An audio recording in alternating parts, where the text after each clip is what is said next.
Hey friend, I just wanted to let you know a few things before starting the course.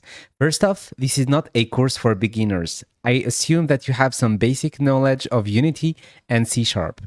Secondly, if you want to support me, you can grab the course from Udemy. I'll leave a link in the description.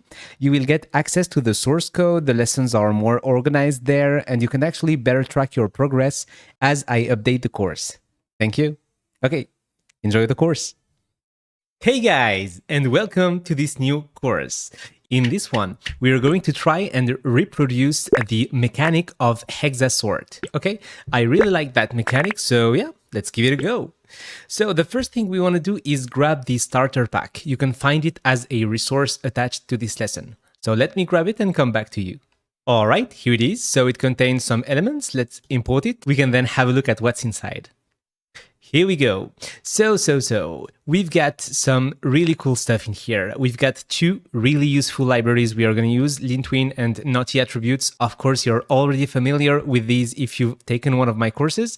We've got Hexasort here and some other stuff. So let's start by rearranging our code a little bit better. I'm just going to rename this one Hexa Stack. Here we go. Let's grab the scenes folder, the settings folder, drop them inside of here, remove the tutorial info and readme. Perfect. What I want to do is also remove the global volume from here and disable the post-processing on the camera. Perfect. We can then switch to the Android platform. Here we go. Once that's done, the first thing I want to show you is how to use the grid component inside of Unity. So let me just show you something we are going to use here. Let's open the models folder and you've got a hexagon. It's a really simple, basic hexagon that I've made in Blender. And make sure to create your own one if you want. I'm going to leave a lesson in the appendices where I show you how I created this one. So in this first lesson, let's create our grid and explore it a little bit. Let's right-click, create an empty game object. Let's call it grid and add the grid component. Here we go. Of course, we want a hexagonal grid. So let's switch the cell layout to hexagon. Here we go. Perfect. We're already going to select the top view and switch to orthographic mode. Perfect.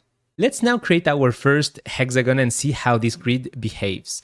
So I'm going to grab the hexagon and drop it in our scene. Perfect. Nice. If we select our grid here, we can notice that it has different properties. So the cell size, the cell layout that we've already tackled, and the cell swizzle.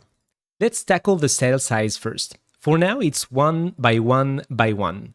Of course, this is not what we're going to use because the bounding box of a hexagon is not uniform. If we right-click and create a cube, you can notice that first off, it's too small, but let's increase that to 2 by 2 by 2. Here we go. I'm going to try and make this one transparent so that we can better notice our hexagon inside of it. So let's create a new material for that, materials. Let's duplicate this one and call it transparent. Let's assign it to our cube and switch the surface type to transparent. Oh, come on, please. Let me select that. Thank you. Let's switch this to transparent. Switch back to top view, we can notice that the height is okay, but the width is not. Indeed, the height of a hexagon is like 1.732 times its width. If you have a look at the Wikipedia page, I'm definitely going to leave a link as a resource. You can notice that lowercase r, so the radius of the inscribed circle, the in radius, is like cos 30 times the outside or the circumradius r. So let's do our math here. If we take 30 and take the cosinus, so 30 cos, here we go. The cosinus of 30 degrees, not radians, is 0.866. If we multiply this by 2, we get 1.732. This is the value we are going to use because our hexagon is actually 2 units tall, okay? So let's go back to our project, remove the cube here, select the hexagon, duplicate it, and try and match it to the right or to the top right.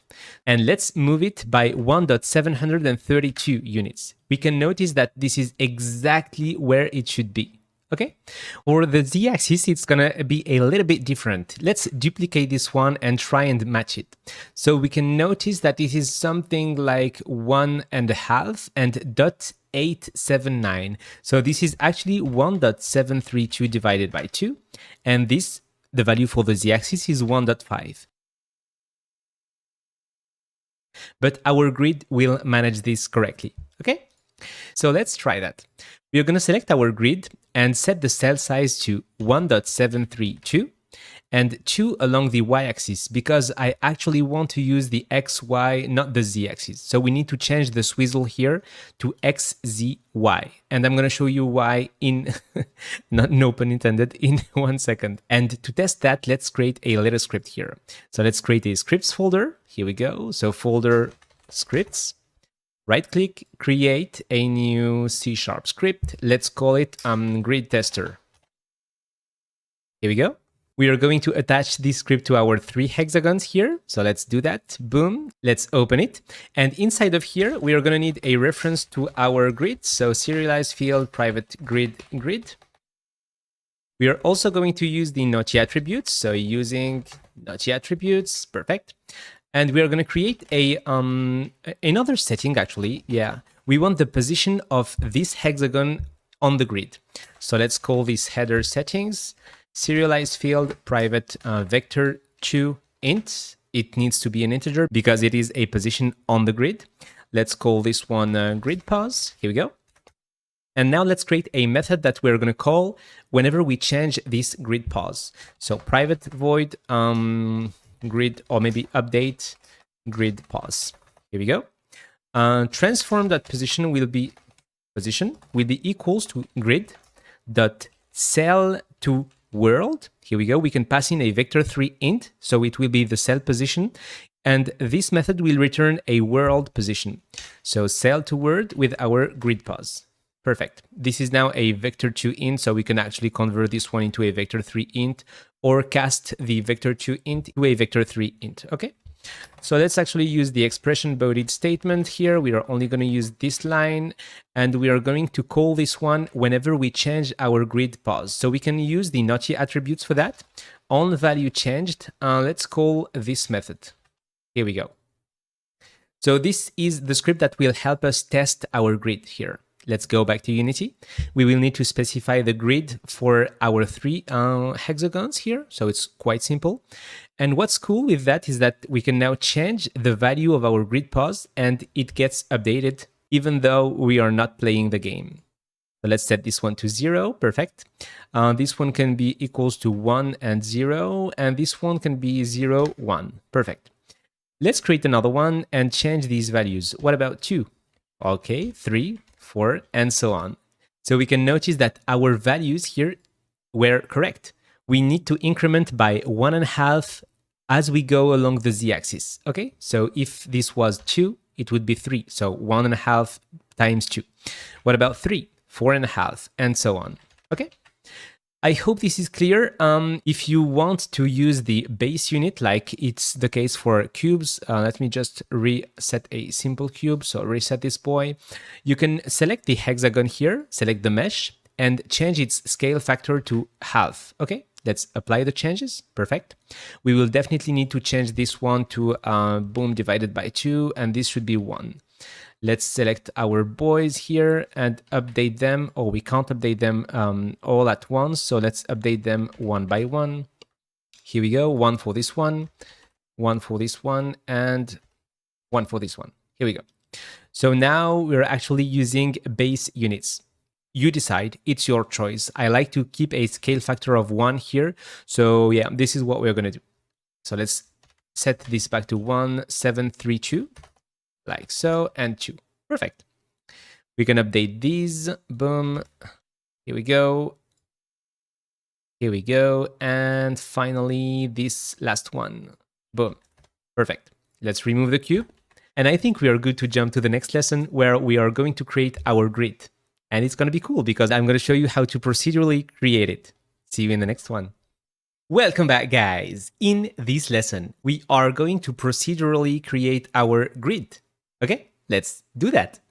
Okay, so let's remove all of our hexagons here and keep our grid. We are not going to use them anymore, not for now at least. Let's create our grid generator. So grid generator, here we go. Let's reset this boy and create a script that we're going to attach to it.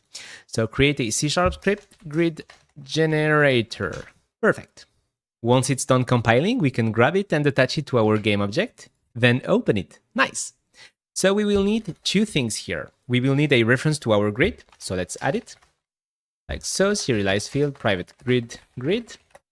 And we are also going to need a reference to our grid hexagon. So private, let's just use a game object class for now. Let's call it hexagon. Perfect. Then, what do we need? Well, we need a grid size to know how big we want our grid to be. So let's create a header for our settings. Serialize field, private integer, grid size. Cool. We can then create a method to generate our grid. So private void, generate grid. Nice. And I want to generate the grid every time I update the grid size. So you know how it goes. Using naughty attributes, and I'm gonna add that attribute. So on value changed, generate grid. Perfect. So before generating our grid, we need to make sure that there is no hexagon as child of the grid generator. So we can write transform.clear. And this is an extension method I've made. I actually show you how you can create this one in my Code Ninja course. It's a free course for now, so I invite you to go check it out. And this basically just destroys all of the children of a certain transform, the one you are calling the method from, okay? So at this point, we are not gonna have any more children or game object under the grid generator, okay? Then what do we wanna do? Well, we are creating a grid. It's a 2-dimensional grid of hexagons. So we are gonna need 2 for loops. So let's use this one for the x-axis. So from not 0, but minus grid size to grid size. Okay, and the second one, okay, so let's use y as the iterator from minus grid size to grid size. Here we go. So it might be best to use minus grid size divided by 2 and grid size divided by 2 here, but I'm going to show you a way to keep it simple actually. We are going to calculate the radius of that position because hexagonal grids are not as simple as basic rectangular grids. As you might have seen, we've got offsets along the x-axis as we go up or towards the z-axis, okay? Let's first calculate our spawn position. So vector 3 hexagon, or maybe we can call it spawn pos, will be equals to grid dot cell to world using our x and y. So new vector 3 int x, y, 0. Perfect. So that way we will grab the correct world position using our grid. Okay. After getting this spawn pos, we are going to instantiate our hexagon, but later on we are first going to check something. Right now, let's keep it simple. So instantiate a hexagon at that position. So spawn pos quaternion dot identity and under this transform. Here we go. So right now we are generating a hexagon at this position with no specific rotation as a child of this transform. So as a child of the grid generator. Let's try this out. So if I select the grid generator, I can specify the grid. I need to specify the hexagon prefab, and we don't have any prefab right now. So let's create a prefabs folder. Okay, we are going to grab our hexagon from here. And you know me, I like to separate rendering from the logic. So that's what we are going to do. Let's unpack the prefab, create an empty parent, call it hexagon, and this will be our hexagon renderer. Okay, this will come in really handy later on. So let's open our prefabs folder. Inside of here, we want to grab the hexagon, drop it here, and boom, we've got our first prefab. Nice. Let's remove it from the scene and we can pass it into our grid generator. Perfect. So now, as soon as I start updating my grid size, we are going to create and update the grid. So let's jump back to the top view. Here we go. Let's increase the grid size. What? Nice. Awesome. So 1, okay, 2, 3, 4, 5, really cool. So you can notice that we are now able to procedurally generate our hexagons, but it seems or looks like a rectangular grid. This is definitely not what we want. So what we are going to do instead is calculate the radius of the spawn position, and if it is greater than the grid size, then we are going to dismiss it and prevent spawning a hexagon. Here is how we are going to do it. So if our spawn position dot magnitude is greater, come on, where is the greater sign? Right here, is greater than grid dot cell to world new vector 3 int at 0 or maybe 1 0 0. So this is actually the first grid along the right axis, and this will help us grab the magnitude of this one. This is the distance between two hexagons. But in here, let's not forget another parenthesis multiplied by our grid size. Here we go. So if that's the case, we are simply going to continue because it means that our hexagon is too far from where we want it to be. So let's give it a shot. Let's select the grid generator, increase the grid size. Okay, maybe 2. Actually, let's drop it to 1. It doesn't work. Again, why? There are 2 reasons here. The first one is that we've used this cell, so the first cell on the right, but our x value here is not exact here. Remember, our value is not exactly 1732. If we take 30, let's take the cosinus of 30 multiplied by 2, okay, equals 1732.05 blah blah blah. We've got a bunch of other decimals. So a quick fix to this would be to use 1 as the next value here, to take that into consideration, or you can increase it to 733, okay? Let's just use 1 here and notice the changes. So if we set up 2, then back to 1, we can notice that we now have half of our grid here. We still need 3 other hexagons. And for that, we can change our loop, write the equal sign here to loop up to the grid size, go back to Unity, select our grid generator, set this to 2, 1, and this is now way better. Okay, so there is a limit to this. If you use the value 4, 5, 6, 7, okay, so from 7, it's starting to get messy. In our case, that's okay because we are never gonna get a grid that big. So let's use the value 2 and we are good to go. Nice. In the next one, let's make our scene a little bit prettier because right now it doesn't make any sense. We definitely need to rotate the camera, move it up and so on so that we can better spot our scene. And we are also going to create our stacks, the 3 stacks we get at the bottom of the screen. See you there. Welcome back, guys. In this lesson, we are going to make our scene a little bit prettier because, yeah, it's too gray in my opinion right now. So for that, we are going to create a new 3D object. Let's create a plane. Here we go. Let's reset its position. And we can notice that it is intersecting with our hexagons. So we have 2 possibilities here. We either move the hexagons a little bit up, or we can move our plane a little bit down, of course. Well done. So this is what I'm going to do, -.2.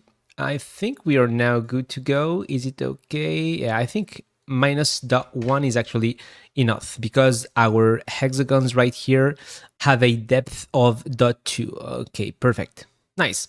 So now we can make this one bigger, maybe 10 by 10. Not along, what the heck? Oh, let's select the plane and make it 10 by 10, yeah. This one, perfect. We are going to remove the mesh collider because I simply want to use a box collider to detect raycasts later on. So let's use a box collider. We can set the size to 0.1. Is it okay? Boom. Let's try this out. Yeah, seems decent. It should not overlap the hexagons here. So let's switch to the side view and nope, it's not. We will be able to detect the hexagons first. That's what we want here. Okay, that's the first thing. Then let's rename this one ground. Perfect. We're also going to grab a material. So I've got a material for the ground here. Let's actually move a little bit or rotate, select the material, assign it, select our hexagon. So I'm going to select the prefab actually. I'm going to change the material to grid. I think it was grid hexagon. Perfect. Let's now regenerate our grid. Boom. That's already way better. And we can now tackle our camera. So let's rotate it by 60 degrees. Nope, 70 degrees. Yep, move it forward somewhere around here. And we are then going to use the orthographic projection because it's way better for this kind of game. Let's set a size of 10, maybe 9 actually. Yep, really nice. Then feel free to tweak the values to your liking here. I'm not here to teach you how to do this. Okay, nice. This is decent. So let's now create our 3 stacks here. we are going to create a new game object, and let's call it stack positions. Here we go. Let's reset its transform. Nice. And we are going to create 3 new game objects. So this will be the stack position 0, 0. And position, yep, here we go. That's way better. Let's use an icon here so that we can spot where it is. Of course, so let's move it back. Somewhere around here should do. Yep. Can we still spot it if we've got a hexagon inside of here? Yep, we can. Awesome. By the way, I'm just going to move these down and maybe rearrange the camera or zoom it a bit, like so. Nice. And of course, you will need to make sure that it does fit all of the screens you want your game to be playable on. So maybe 9 or even 10 should do the trick. Okay. So let's switch back to another phone, Samsung Galaxy. No, I'm actually going to switch back to the game view. Yeah, this one. I like it. All right. Let's remove this hexagon and we can now create the other stacks. So let's duplicate this one twice. This is going to be stack position 0, 1. And this is going to be stack position 0, 2. Perfect. We can move this one to the right, maybe by 5 units or 4 units. Yeah, I think 4 units is decent. Let's create some hexagons in here. So maybe as a child of this one and this one. Yep, that's decent. Yep, I think maybe they are too far away from each other. So let's use -3 and 3. Here we go. So now that we have our stack positions, what we are going to do is create our stacks. And for that, I want to duplicate this boy and rename it. This is an actual hexagon, but this one will be the grid hex, okay? The one we are using for the grid. This is the actual hexagon we are going to color. So we can already open it and change its material right here. I think I called it hexagon, maybe hex. Yep, hex, this one. Okay, nice. So we've now assigned materials for our hex, our grid hex, and the ground. Nice. Let's create our stack spawner. So right click, create a new game object. Let's call it stack spawner. Let's reset its transform and create a script that we're going to attach to it. Again, stack spawner. Here we go. Let's attach it and open it as usual. Okay. So inside of here, what do we need? Well, it's obvious that we need the stack positions. So elements, serialized field, private, transform, stack positions, parent. Okay. You can actually assign the stack positions one by one or select the parent and loop through them, okay? You decide. Then we are going to need a reference to our hexagon. So private, let's just use game object for now. Hexagon prefab. And we'll also need a reference to our stack because we are not going to drop hexagons one by one just like that. We are first going to create a stack that will manage our hexagons. It's actually better and help us comply with OOP principles. Okay, so serialized field, private, game object, hexagon stack, let's say, prefab. Okay, perfect. So now that we've got this, let's create our hexagons. We can remove the update method, and inside of the start method, we are going to call generate stacks. Like so. So private void generate stacks. Inside of here, we want to loop through our stack positions and generate a stack for each position. So for I from 0 to stack positions parent dot child count, we are going to generate a stack. And we are going to pass in the child, the parent of our stack. So stack positions parent dot get child at index I. Here we go. Private void generate stack, and we need a transform parent. Perfect. Before creating the hexagons, so these ones, we are first going to create the stack and then drop the hexagons inside of that stack. Okay, this is actually way better. So game object, let's call it hex stack equals instantiate a hex stack prefab, and we're going to change that later on. For now, let's just create the hexagons at the parent.position and the quaternion.identity for the rotation, and let's create it under the parent. Nice. So this will be the parent of our hexagons. It has now been created. Awesome. We can rename it. So hex stack.name equals stack with an index maybe. We can use, I don't know, parent.get sibling index, something like that. Yep, that's decent. And now that we've got that stack, let's create our hexagons. So for now, I'm just going to create a random amount of hexagons between, let's say, 2 and 7, and drop them inside of the stack. So let's first create our amount. So int amount equals random.range between 2 and 7. Okay? So for I from 0 to amount, let's create a hexagon. Game object, hexagon. Let's call it hexagon instance equals instantiate a hexagon prefab at which position? Well, for now, we are simply going to call it spawn position, quaternion.identity, and the parent of our hexagon will be hexstack.transform. Not this one. This is the parent of our hexagon stack, right? Cool. Let's now create our spawn position. So spawn position equals, what will this spawn position be equal to? Well, for the first hexagon, it's actually quite simple because this will be the position of our hex stack, okay? Then for the next one, it's going to be the position of our hexagon stack plus vector3.up. So we move along the up axis by a certain value. And that value is actually the depth of our hexagon so that they are actually stacked one on top of the other, okay?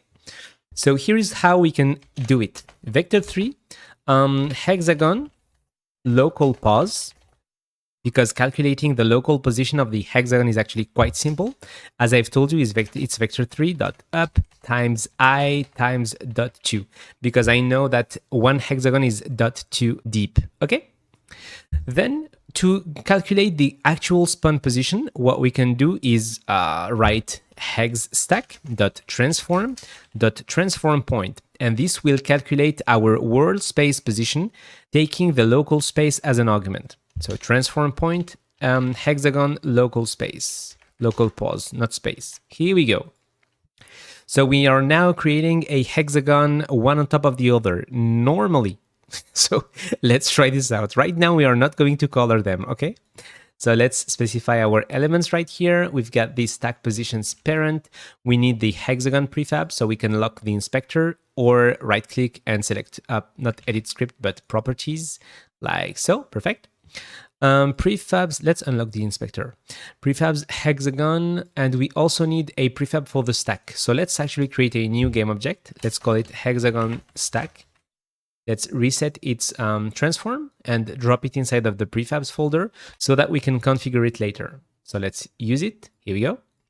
I think we are good to go. So let's hit play. Really nice. Our hexagons have been created. Awesome. So we've got 3 here, 4 here, and 3 here. By the way, really quick tip here. We can actually reiterate really fast by opening the project settings tab, editor, and enable the enter play mode options. Let's now hit play, and it's way faster than previously.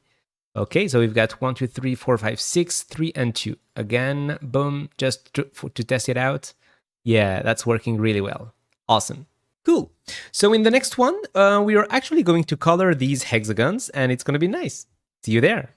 Welcome back, guys. In this lesson, we are going to color our hexagons, the one we create when creating the stack. Okay? Let's do it. Okay, so for that, what I'm going to do is open the hexagon prefab and create a hexagon script here. So let's open our scripts folder, right click, create a new C# script, hexagon, here we go. Of course, we could access the material really easily and create the stack like so, but OOP, okay? OOP, as always. Hexagon, here we go. Let's add a reference to our render. So elements, okay, Elements, sì, signore. So elements, serialize field, private, render, here we go. And of course, it hides the inherited members. So let's write private new render. Nice. After that, we can create a property for our colors. So we can write public color, color get set, actually, because we're going to set the color. And let's just make this a little bit more beautiful. Okay. Boom. So when getting the color, of course, we want to return render.material.color. And when setting the color, we want to set render.material.color equals value. Here we go. So this is how we can grab and set the color using getters and setters for our property. Now what we can do is jump back to our stack spawner, and instead of having the hexagon prefab as a game object, we're actually going to use the hexagon script, okay? So of course we're gonna get an error here because we need to change that to hexagon. Here we go.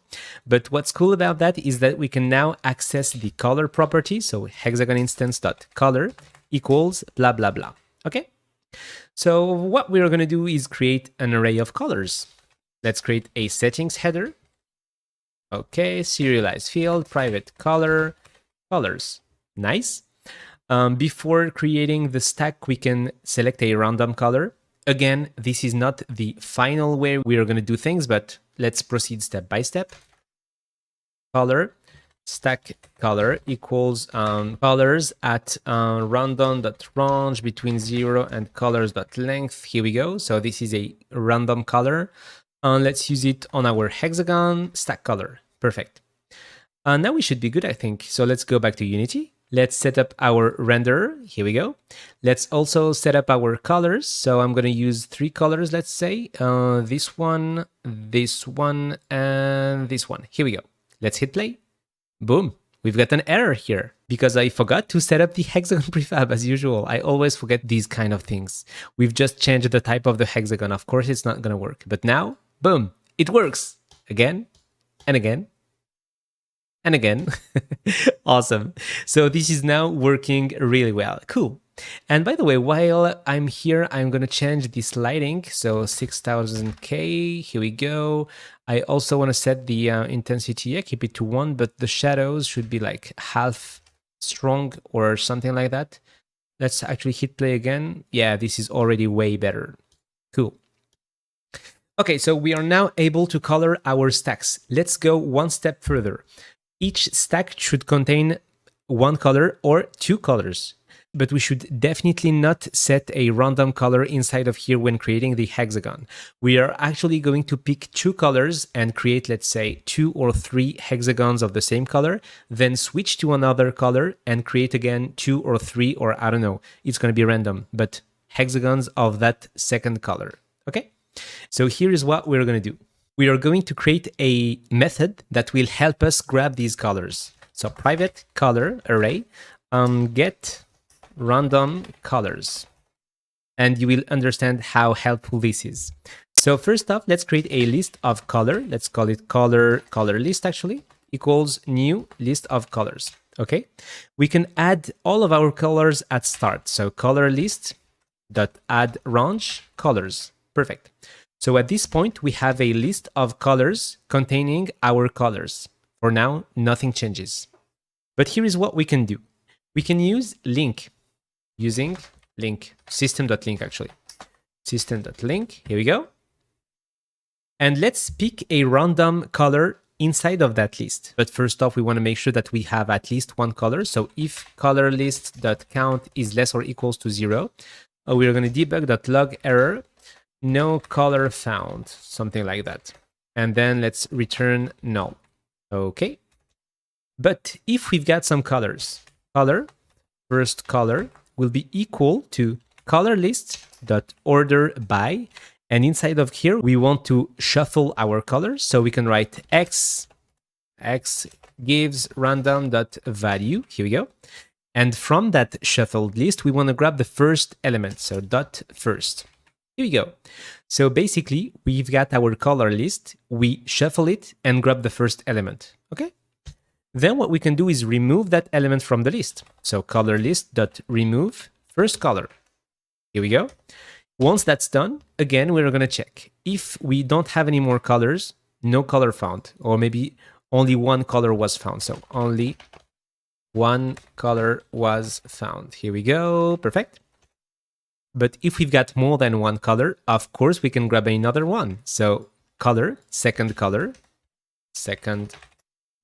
equals, again, we grab the list, we shuffle it, and we grab the first element. So at this point, we've got 2 colors.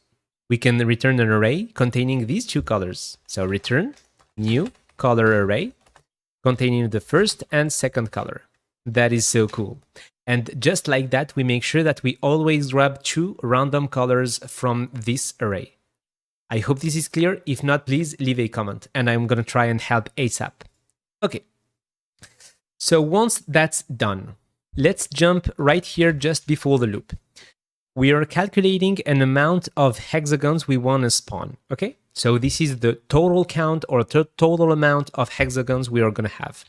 Let's calculate the amount of hexagons of the first color. So first color hexagon count, let's say, is going to be a random.range between 0 and the maximum amount of hexagon we have. Okay, so it can be 0, it can be 1, it can be 2, 3, 4, 5, and just 5, because this range method uses integers, and of course the last value is exclusive. So we are never going to reach 7. If you want to reach 7, use 8 here. Okay. So we've got a value from 0 to this is 7, so from 0 to 6. Okay, perfect. The only thing we need to do now is to color the hexagon depending on the index. So if the index is less than the first color hexagon count, we're going to grab the first color, otherwise the second one. So let's grab our colors. Color, let's call it color array equals get random colors. We can remove the stack color from here. We are not going to use it anymore.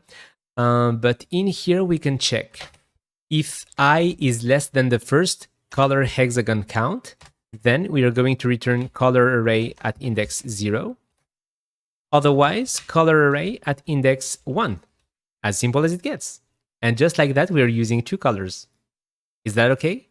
I hope it is. Let's go. Let's try this out. So let's exit the play mode. Do we need to specify something? I don't think we do, so let's just hit play. Boom. Yeah, we've got 2 colors here. Really nice. Let's try again. Awesome. Let's go. I love it. And of course, you can apply the same logic if you want to have 3 colors in your stacks. Okay.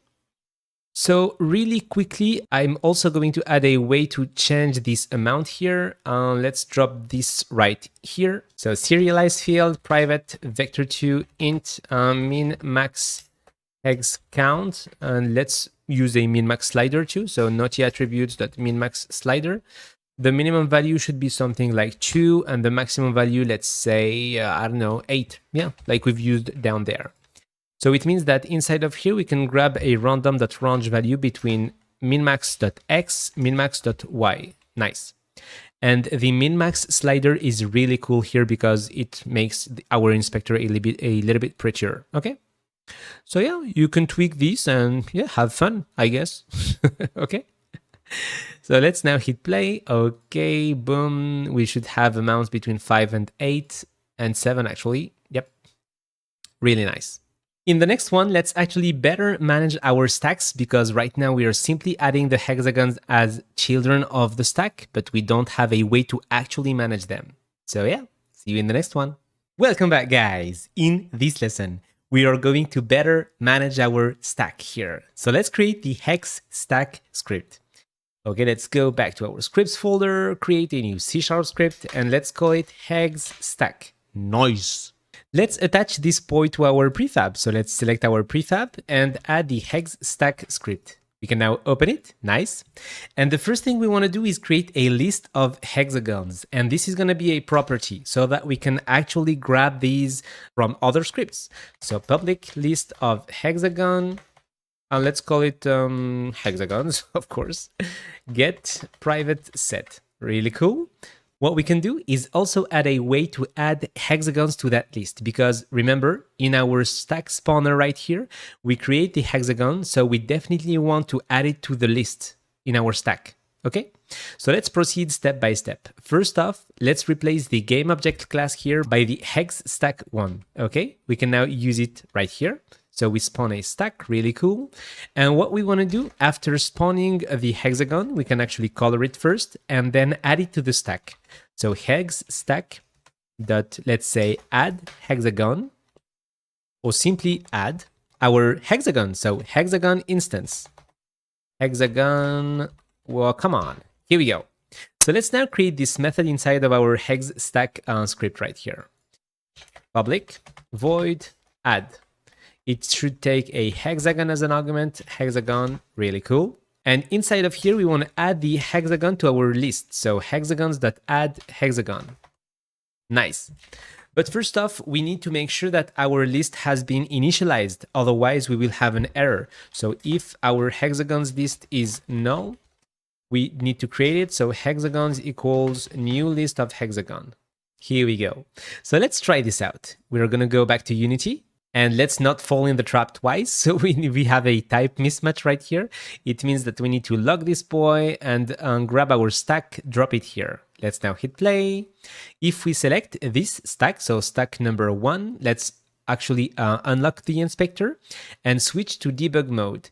We can notice that our list has 5 hexagons. This is the exact count of children we have. Really cool. So it means that our list has been initialized correctly. So we've got 5 here, and I think this is 7, something like that. Yep, 7. Really cool. This will come in handy later on because we will definitely want to grab the top hexagon color when trying to merge hexagons, right? So you could access the hexagon right away. This is definitely not the best way of doing things. So the hex stack right here will have to return that color and more actually later on. So yeah, let's go on. Now that our hex stack is working fine, let's say, in the next one, we're going to learn how we can control these stacks here to try and drop them on the grid. See you in the next one. Welcome back, guys. In this lesson, we are going to learn how we can control our stacks right there, okay? Because we definitely want to move them. All right, so let's go on. First off, what I'm going to do is click on Tools right here at the top and organize my hierarchy. And it has created some game objects for me. Of course, you can go have a look at my Code Ninja course again, because this is where I show you how you can do that, and it's really simple. So let's rearrange our elements here, main camera and directional light. We've got the ground inside of the environment, the grid, generator, stack positions, and spawner can be somewhere around here. Maybe the spawner should be inside of the managers, yeah. I think that's better, actually. Awesome. So let's now create our stack controller. So let's create an empty game object, stack controller. Here we go. Let's create a script that we're going to attach to this boy. So let's create, boom, stack controller. Here we go. Let's grab it, attach it, and it has not worked, but open it. Really cool. So inside of here, what do we need? We want to control our stack. So we've got multiple ways of doing so, but one way I like doing is using physics. So for that, what we're going to do is open our hexagon right here and add a mesh collider or any kind of collider to this boy, but the mesh collider is better because it will actually have the same shape. Then what I'm going to do is whenever I click on a stack right here, I'm actually going to click on a hexagon. So I can then grab the stack that this hexagon is attached to and move it wherever I want. To move it, I'm going to throw a ray, try and detect wherever the ray hits the ground and move the stack to that specific position, maybe a little bit above.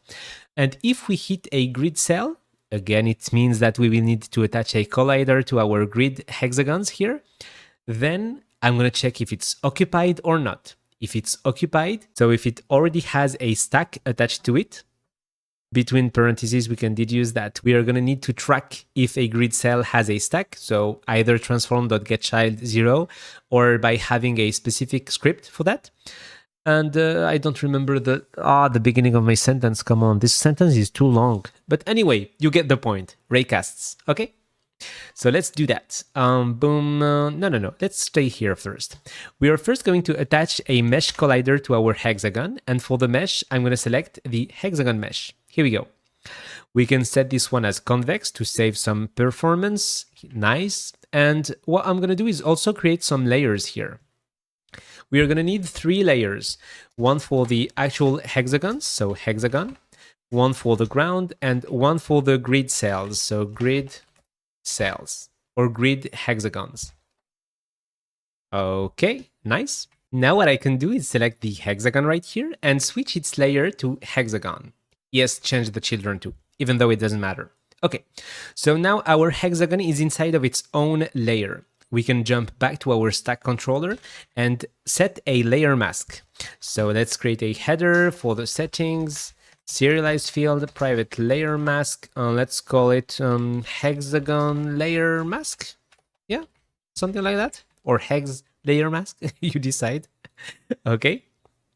Then inside of our update method, we want to manage the control. So our manage control method, where is it? It's right here. Oh, come on, manage control like so. Come on, let's add another bracket. Nice. So we've got our manage control method. And inside of here, we want to detect 3 steps. So whenever we click, whenever we drag the mouse, and whenever we mouse up. Okay? So definitely 3 steps.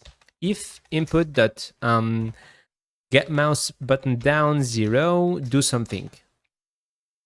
Else, oh, come on, thank you. Else, if input dot get mouse button 0, so this is the drag state, do something else.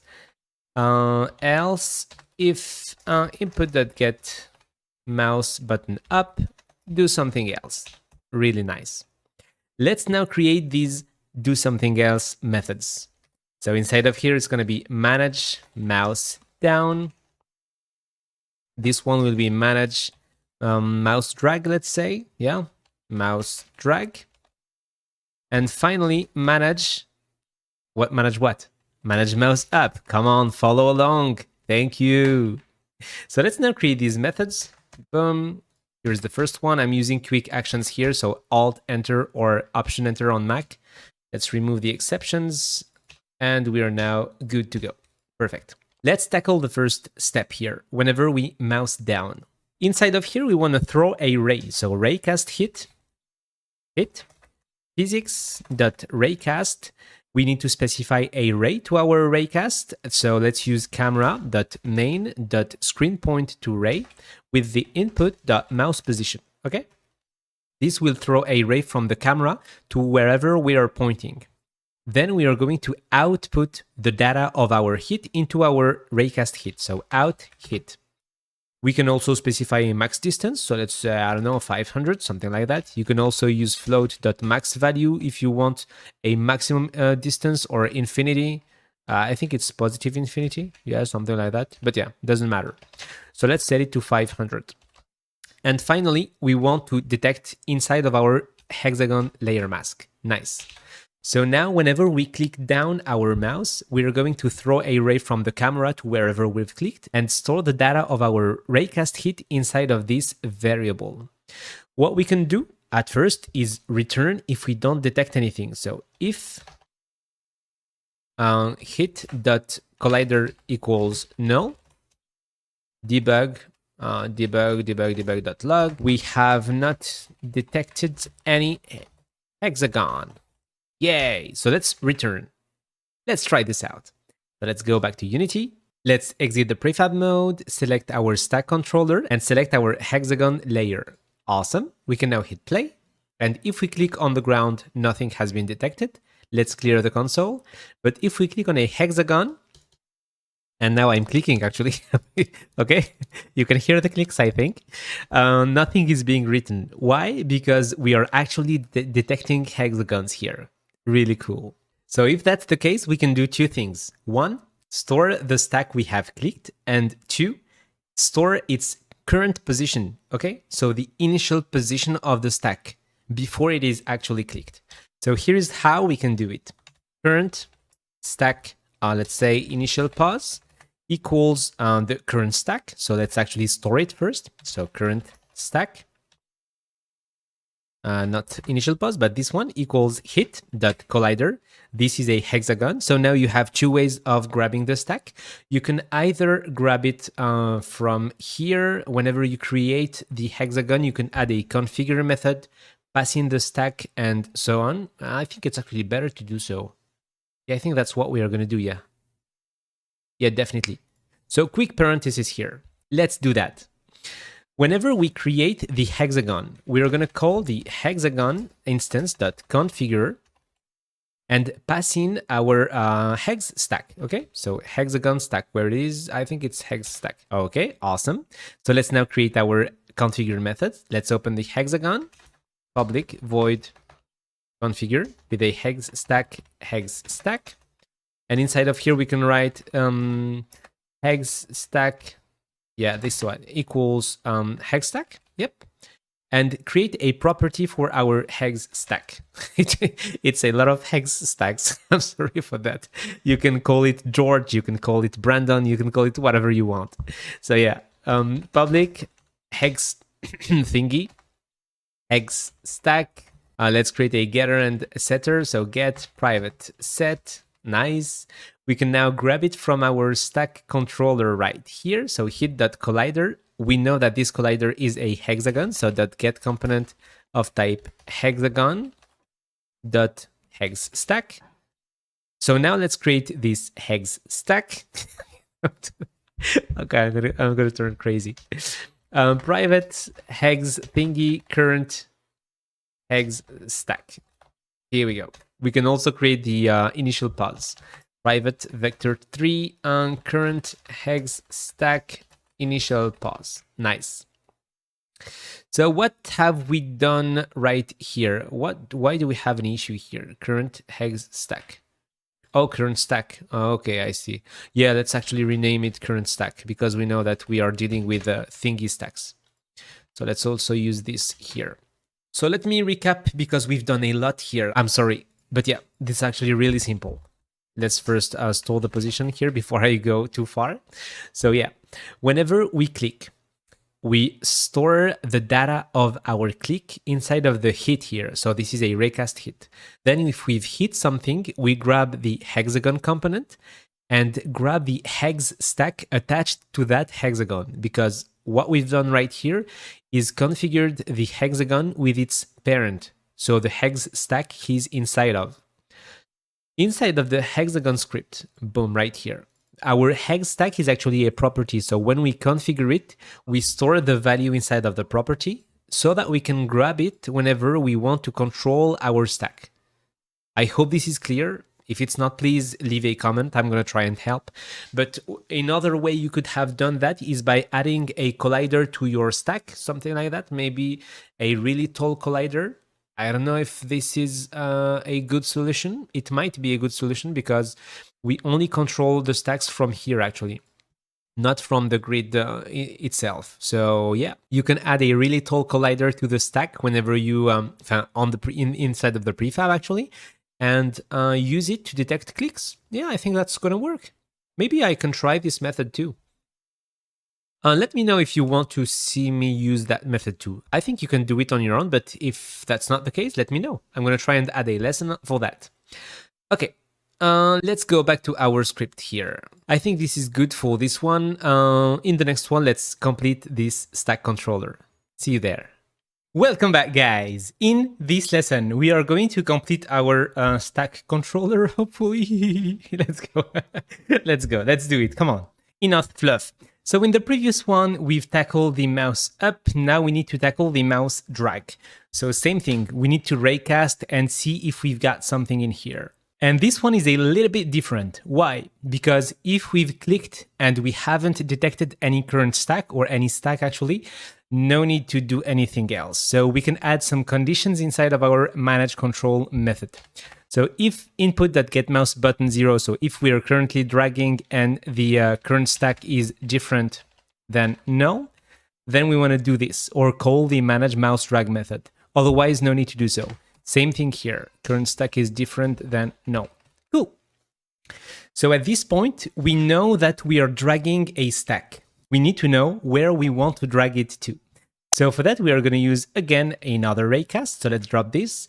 But we are going to switch the layers here. We don't want to check the hexagon layer. We want to check the grid cells here, the grid hexagons. So we need to add another layer. Boom. Let's call it grid hexagons, let's say, or grid hexagon layer mask, something like that. Yep. And use it right here. So grid hexagon layer mask. Nice. We can already notice that we're using the camera.screenPointArray blah blah blah twice, so that we can grab it and drop it inside of its own method. Private ray, it should return a ray, get clicked, boom, clicked ray, like so, perfect. And this will simply return this boy. Nice. We can now use it inside of here and also inside of here. Cool. So let's go on. We are now trying to detect any grid hexagon. Perfect. So if, again, hit.collider equals null, we want to drag over the ground. So you could either prevent moving the stack, bring it back to its original position, or simply move it above the ground. And this is exactly what we are going to do. So let's write something like dragging above ground. Perfect. But if the collider is not null, else, it means that we have detected something inside of this layer. So we can write something like dragging above grid cell, like so. Cool. So let's now create these two methods. Private void dragging above ground, and private void dragging above grid cell. Here we go. Perfect. I think that the easiest one here is this one, so let's tackle it. Again, we are going to raycast, so let's grab this void, drop it here, but this time, again, we're going to change the layer mask. We want to check if we can detect a ground or something inside of the ground layer. Of course we are, because we've added a collider to our ground, but I don't remember if we've added it to the ground layer. Let's actually tackle this. Let's first specify our layers here. So grid hexagon and ground, perfect. Let's select our ground and drop it inside of the ground layer. Cool. Let's now go back to our script. We are going to tackle the grid hexagons later on. Don't worry about that. So now we are simply going to move our boy here, this one. So dragging above ground. Of course, we should detect the ground, but in case we don't, first off, let's change the layer here. Perfect. If hit.collider equals null, we should debug something because this is not normal. So debug.log error, no ground detected. This is unusual. Something like that maybe, and return. Yep, perfect. Otherwise, if we've detected the ground, of course, we want to place the stack at that position. So vector3, target stack position, let's say, or stack target position. Let's say current stack target pause will be equals to hit.point. So this is the point in world space where the ray hit the collider. Dot width y, let's say an elevation of 2. So we move by 2 along the y-axis. And this one is an extension method that you've guessed it, you can also find in my Code Ninja course. So I really invite you to go check it out. What else? Where did we left it? Boom. I think we were here. So we've got our current stack target pause. Let's move the stack towards that position. So current stack dot transform that position equals vector3 dot move towards. This is used to smoothly move towards a position. So you can again use that position. Current stack dot transform that position towards the current stack target pause, and you can use time.delta time times 30, something like that. Again, we can turn this one into a variable here. I'm just using time.delta time to make it responsive. Okay. So let's add some spaces here. Boom, boom, boom. Here we go. That's way better. Here we go. I think that we can already try this out. We should be able to move the current stack above the ground. So let's try it. Okay, let's check if we need something in here. Nope, we don't. So let's hit play. Let's try and move our boy. If I click, I'm not able to move it. Okay. Okay. This is bad. Why am I not able to move it? Let's debug this. Let's try and check if we enter inside of here. So debug.log here. We can also check if we enter the mouse drag. Okay, manage control and current stat is different than null. Okay, we should be entering here. So, but let's just debug. Debug.log here too. I have really original naming conventions here. Grid cell, above grid cell, here 3. Okay, so let's go back to Unity and try this. All right, let's hit play. Boom. Let's try and move something. Okay, I don't have any debug. Oh. Oh, really weird. Why? Manage mouse down. Oh, we're not managing the mouse down. I've put everything in the mouse up. Come on. Are you kidding me? Anyway, let's grab these lines of code and drop them right here. Oh, come on. This is... If you've spotted this, well done. I don't know how I missed it, but yeah. Somehow I did. Anyway, now it's gonna work. Let's go back to Unity. Let's now hit play. Try and move this one. Okay, now we're moving. Here we go. That's what I like to see here. Whoa, whoa, whoa, whoa. Awesome. And it's so smooth. I love it. Cool. So now that we are able to move our stack in the next one, let's learn how we can actually drop it on a grid cell right here. Okay? Because I would love to be able to drop it here. See you in the next one. Welcome back, guys. In this lesson, we are going to learn how we can move a stack on a grid cell right here, a grid hexagon. Let's go. So, if you remember well, in the previous one, we've added a grid hexagon mask, okay? So it means that we are gonna need a collider for our boys right here. So what we can do is select our grid hexagon right here and add a mesh collider, again, convex with a hexagon mesh. Here we go, perfect. We can actually open it, perfect. And we are gonna add a new script to it. So let's open our scripts folder, right click, create a new C# script, and let's call it grid cell. You can definitely call it grid hexagon or whatever you want, actually. If you've already taken one of my courses, you know that I'm not the best one at finding names. So let's attach this script to the grid hexagon. Here we go, and open it. So we definitely need a script here to know if that grid cell is occupied or not. So what we can do is already remove the start and update method, and add a isOccupied property. Public bool is occupied, and inside of here get private set. Perfect. So what we can do is implement the getter, because it's actually going to be really simple. Boom, let's rearrange this stuff. So inside of here, we want to return true if our stack is different than null. So let's say stack is, or maybe just stack is different than null. Here we go. And then private set. Boom, boom. And we definitely need a stack in here. So let's just create it. Private hex stack. Nice. And we should be good to go. So now let's go back to Unity, because we want to drop this grid cell on the layer that we've created before. So the grid hexagon layer. Yes, change the children. Perfect. So now we will be able to detect them. But of course, we need to regenerate our grid. Boom, like so. Nice. So let's open our stack controller. Here we go. And inside of our manage mouse drag method, if the hit collider is different than null, we call the dragging above grid cell. So this is the one we're calling. Let's go to it. Okay, we can remove the debug lines, by the way. This one, and this one. Perfect. And inside of here, let's grab our grid cell. So we will definitely need a reference to our raycast hit here. So let's pass in the hit variable. Okay, raycast hit. Hit. Here we go. From that hit, we can grab the grid cell. So let's write grid cell equals hit.collider.get component of type grid cell. Grid cell, here we go. Let's do it like so. Perfect. And now that we've got this grid cell, we can check if it's occupied or not. So if grid cell.isOccupied is occupied, here we go. Then we are dragging above an occupied grid cell. What should we do? We should definitely consider that we are dragging above the ground, because we are not going to drop the stack right there. So we can call dragging above ground. Okay? Otherwise, it means that the grid cell we are dragging above is not occupied. So we can snap the stack above that grid cell.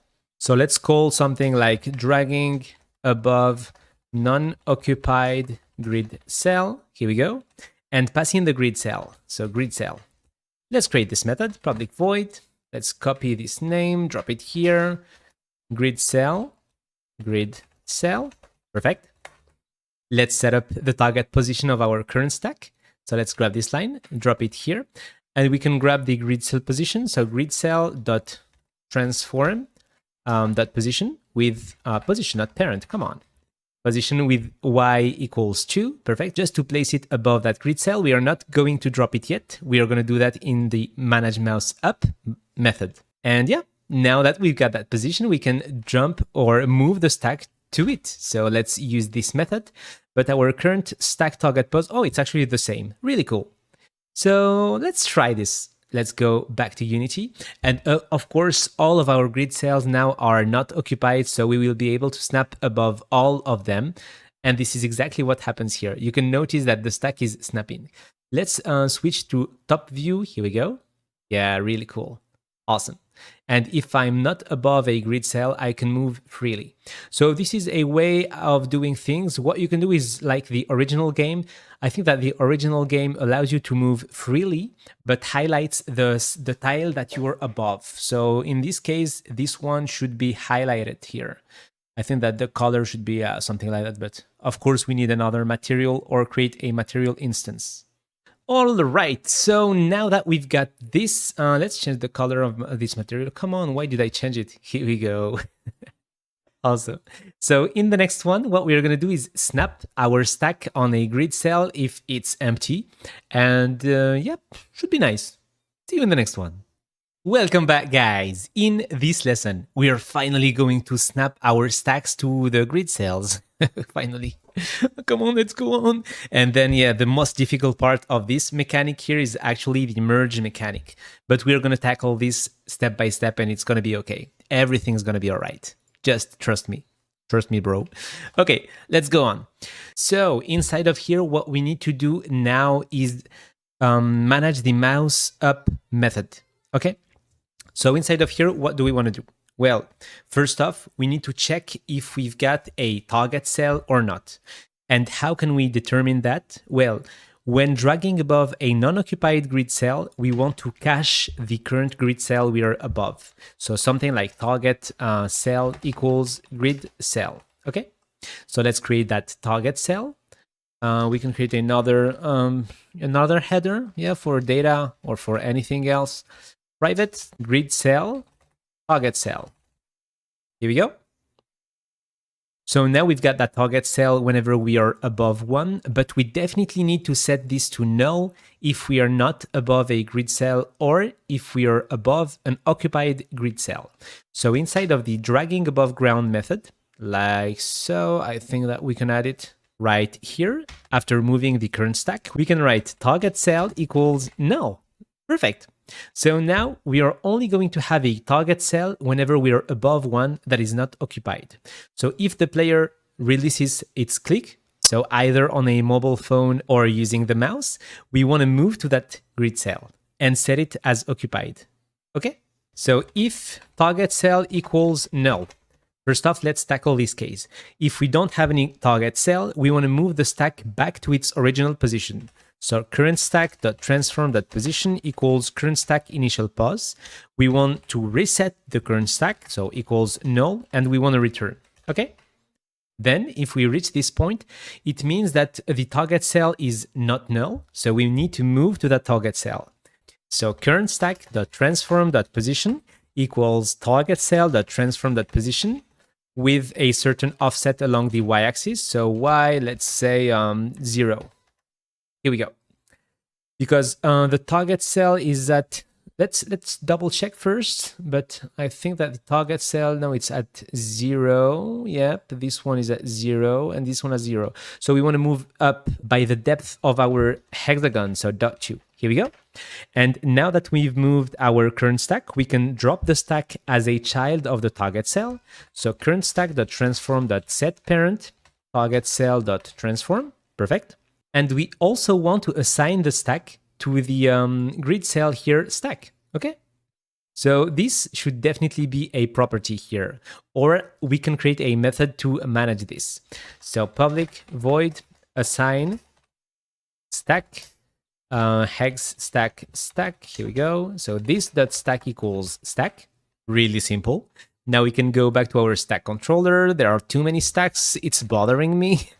But what do you want me to do here? So we can call target cell.assign stack current stack. Nice.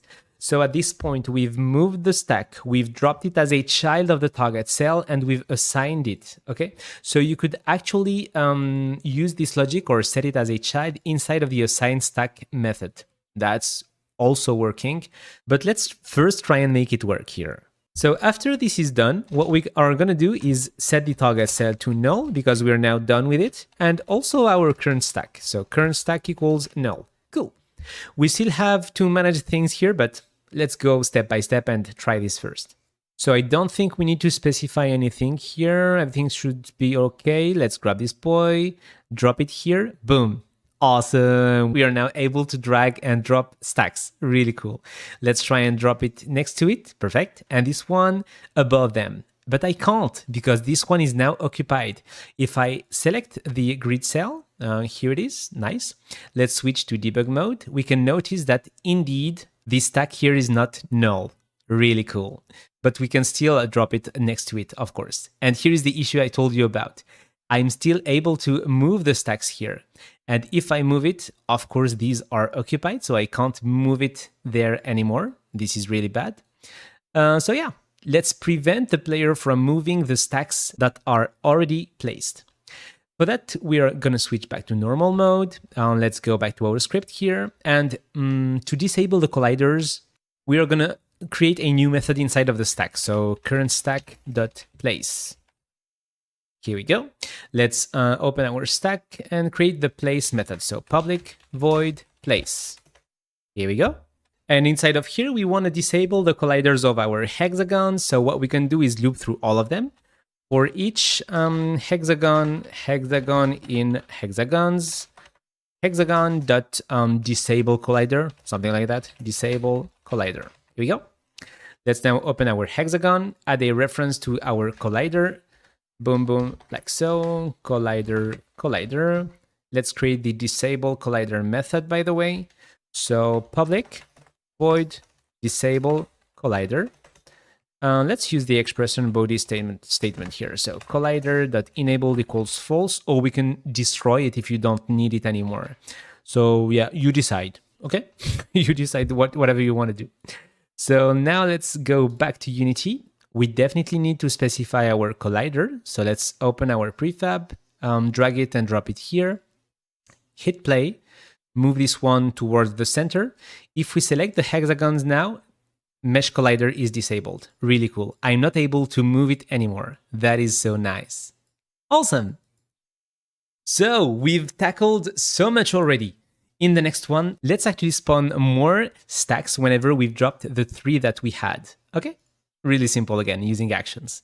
See you there. Welcome back, guys. In this lesson, we are going to spawn more stacks because, again, if we drop our 3 stacks, no more stacks. Let's add stacks. Stacky, stacky. Okay, come on.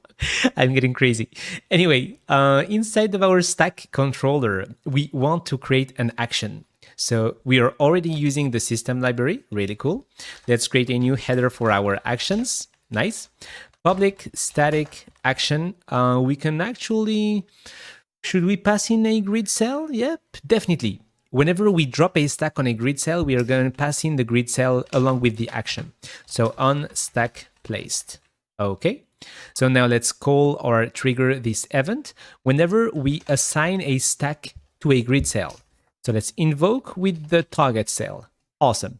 Of course, make sure not to call or trigger the event after setting the target cell to null. Otherwise, it would not work properly. All right, so now inside of the stack spawner, we can subscribe to that event. So awake stack controller.onStackPlaced plus equals stack placed callback. Nice. We're also going to unsubscribe, even though we are not going to reload the scene, but just in case. Boom, unsubscribe on destroy. Nice. Let's now create this method. Boom, here we go. We've got the grid cell. We can remove the exception. Perfect. And whenever we place a stack, what we're going to do is actually have a counter. And if we place 3 stacks, we're going to reset the counter and generate new stacks. So let's drop the counter somewhere around here in this under the settings, private int stack counter. Inside of here, stack counter plus plus. And if stack counter is greater or equals to 3, if we've placed 3 stacks, stack counter equals 0 and generate new stacks. So generate stacks. Stacks. Nice. Really cool. And while we are here, let's also call application.targetFrameRate equals 60 so that we try and run our game at 60 frames per second. Cool. Let's now go back to Unity and hopefully it should be good. So let's hit play. Boom. Here's 1, 2, 3. Nice. Here are our other stacks. Awesome. So now every time we place 3 stacks, of course, we are going to get new ones. Really cool. So let me just fill the grid here. Boom, boom, boom, and boom. Oh, come on. I have 2 left. You know what I'm going to do? Stack positions, delete. So, bye-bye. Bye-bye.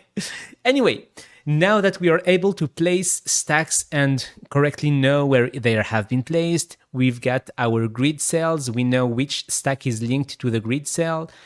We've got the hexagons. In the next one, I think that we are actually ready to tackle merging.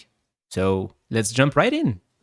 Welcome back, guys. In this lesson, we are going to start working on the merge manager. So I'm going to tune down my voice so that it is easier to understand, because you need to focus on this one. This is the bulk of the course, the most important part here.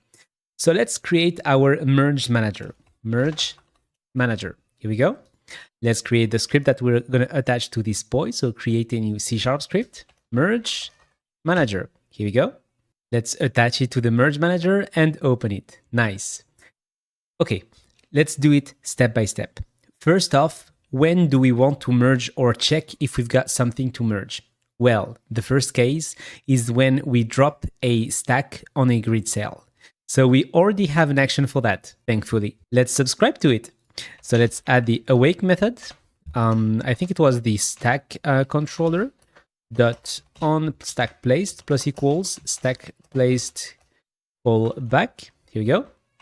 Same thing in the on destroyed method. Okay, really nice. Unsubscribe, and let's now create the method or the callback. Cool. I'm gonna remove the start and update method and drop the method right here. Awesome. So what I propose to you here is to apply all of our logic inside of this method, and we can then refactor and create more methods to make our code easier to read. Okay, so let's remove the exception and rename this one grid cell. Here we go. So whenever we place a stack, what do we want to do? We want to check first if it has neighbors. So does this cell has neighbors? Of course. If it does have neighbors, we want to check if one of those neighbors or multiple ones of them have the same top hexagon color. So do these neighbors have the same top hex color? If that's the case, it means that we need to merge. We need to merge. And to merge, there are actually so many ways you can do it. But in our case, we are going to merge all of the other neighbor cells towards this cell. So it should be the center of our merge, okay? So merge everything inside of this cell. What you could also do is merge everything on the cell that has the lowest amount of that same hexagon color, or the one that has a bigger amount. Using the one that has a smaller amount is actually better, because you will move more hexagons towards that cell, and it can create a better effect if you animate the hexagons.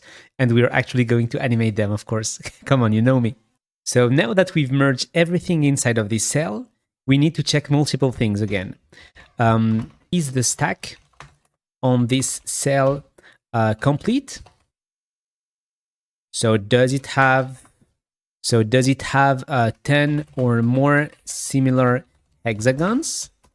We also need to check the neighbor cells, the one that we've updated. So check the updated cells and then repeat.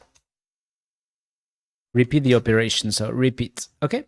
We are gonna check again every cell that we've updated using the same method, okay? So using comments like this, it's actually pretty easy to understand, but you will see that the code will get longer and longer, but we are gonna do it. Okay, so let's first check this grid cell neighbors. There are actually two ways we could do that. You could use the grid, so the one we are using right here in the grid generator, using the vector3 int, the position of the grid cell, or you could use the collider method. And this is the one we are going to use. We might tackle the other method in a further lesson, but right now let's stick with our colliders. So let's open our merge manager and check for the neighbor cells. For that, we will need to grab the mask of this grid cell because we know that our grid cells are inside of a similar mask. So layer mask, grid cell mask equals 1 shifted by the layer of this cell. So grid cell dot gameObject dot layer. Okay. You could add a reference to the grid cell layer right here, like we've done for the stack controller. Yep, this boy. But I want to show you another way of doing it. Okay. So just like this, we create a layer mask with this grid cells layer, okay? This will be helpful to detect any other grid cell. So let's try and detect these. Collider, let's call it neighbor grid cells, or neighbor grid cell colliders, yep, something like this, equals physics.overlap sphere at grid cell.position. So this is the center of our sphere, grid cell.transform.position actually. The radius of the sphere should be the maximum size of our bounding box, so the one used for the hexagons. And we know if we select our grid right here that it is 2. Okay, this is the maximum distance between 2 hexagons or 2 centers. All right. You could have used 1.7321, so this one, or a value slightly greater, just to be sure, or just to make sure that you can actually detect all of the neighbor cells, okay? So let's go on, let's use 2. And for the mask, we are going to use the grid cell mask. Perfect. So we are going to hover over this one to make sure that this is the one we're using. Yep, layer mask, radius, and position. Awesome. So at this point, we have the grid cell collider neighbors, okay? So we need to check if they're occupied or not, because if they are not occupied, we don't want to deal with them. Nothing interesting in them. So let's loop over our colliders here. So for each collider, or grid cell collider in neighbor grid cell colliders, we first want to store it. So grid cell, let's call it grid cell 1 maybe, or maybe neighbor cell, neighbor grid cell equals grid cell collider.get component of type grid cell. Here we go. If the neighbor grid cell is occupied, so is occupied, then we want to continue. We don't want to do anything in it with it. If the grid cell is the current cell we are checking, because it might be the case. Remember, we are actually using an overlap sphere, so we might detect this same one. So if the neighbor grid cell equals grid cell, we want to continue again.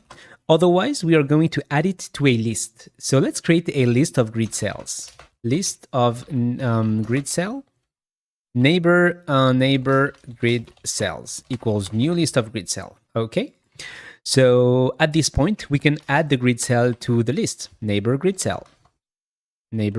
Perfect. Okay, so little checkup here. We can write at this point, we have a list of the neighbor grid cells that are occupied. So we need to check if they have the same top hexagon color. Okay. So first off, let's grab the first hexagon color of our current grid cell. Color, current, or maybe grid cell top hexagon color will be equals to grid cell, not this one, but like so, dot stack. Oh, we definitely need to grab the stack because the stack has a list of hexagons, remember?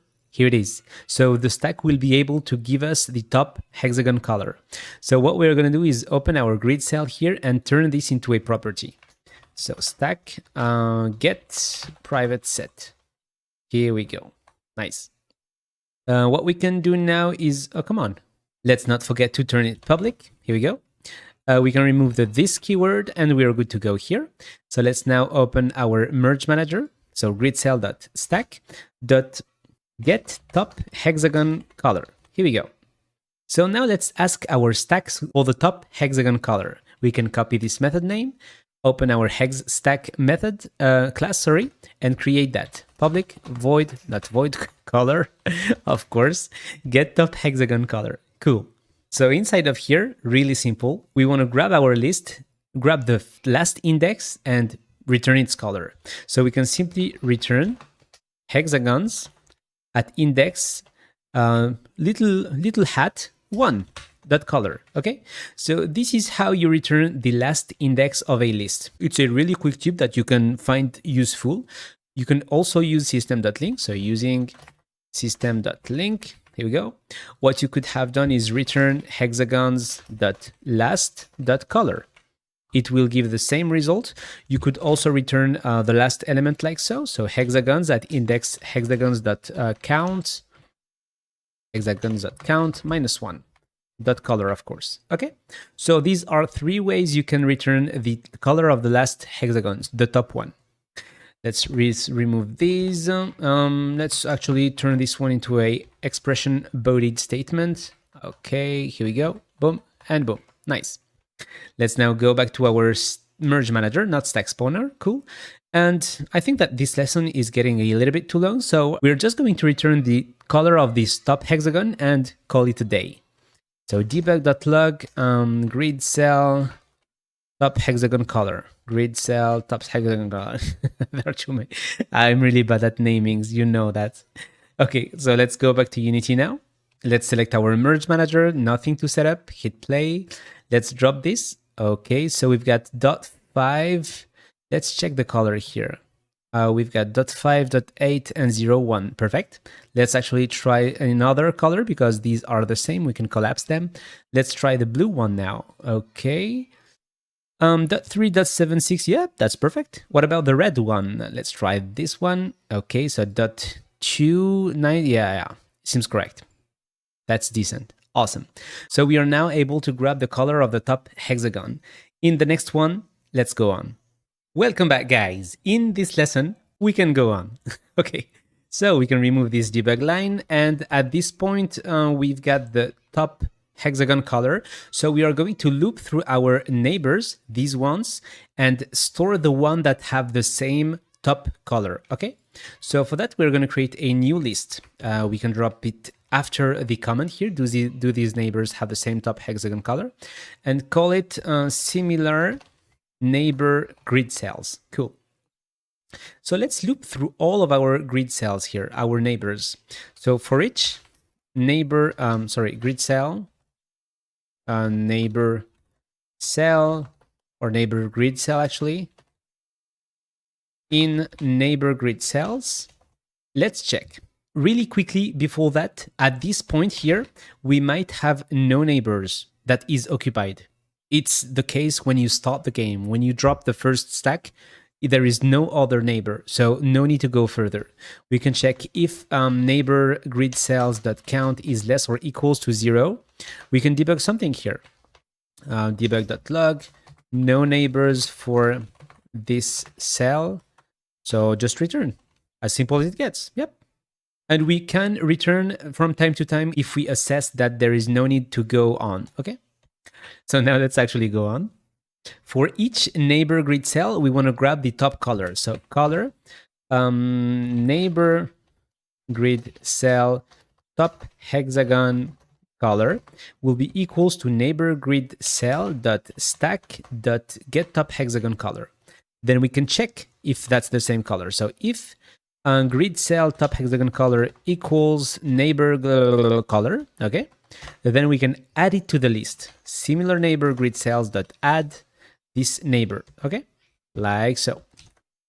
What you could have done is loop through this list, so the neighbor grid cells, and remove the neighbor if it doesn't have the same color. You could not have done that. Come on. You can't remove or add elements to a list if you're looping through it, okay? Keep that in mind. It's really important. I've made the mistake more than once. Okay, so let's go on. This is why I'm creating another list here.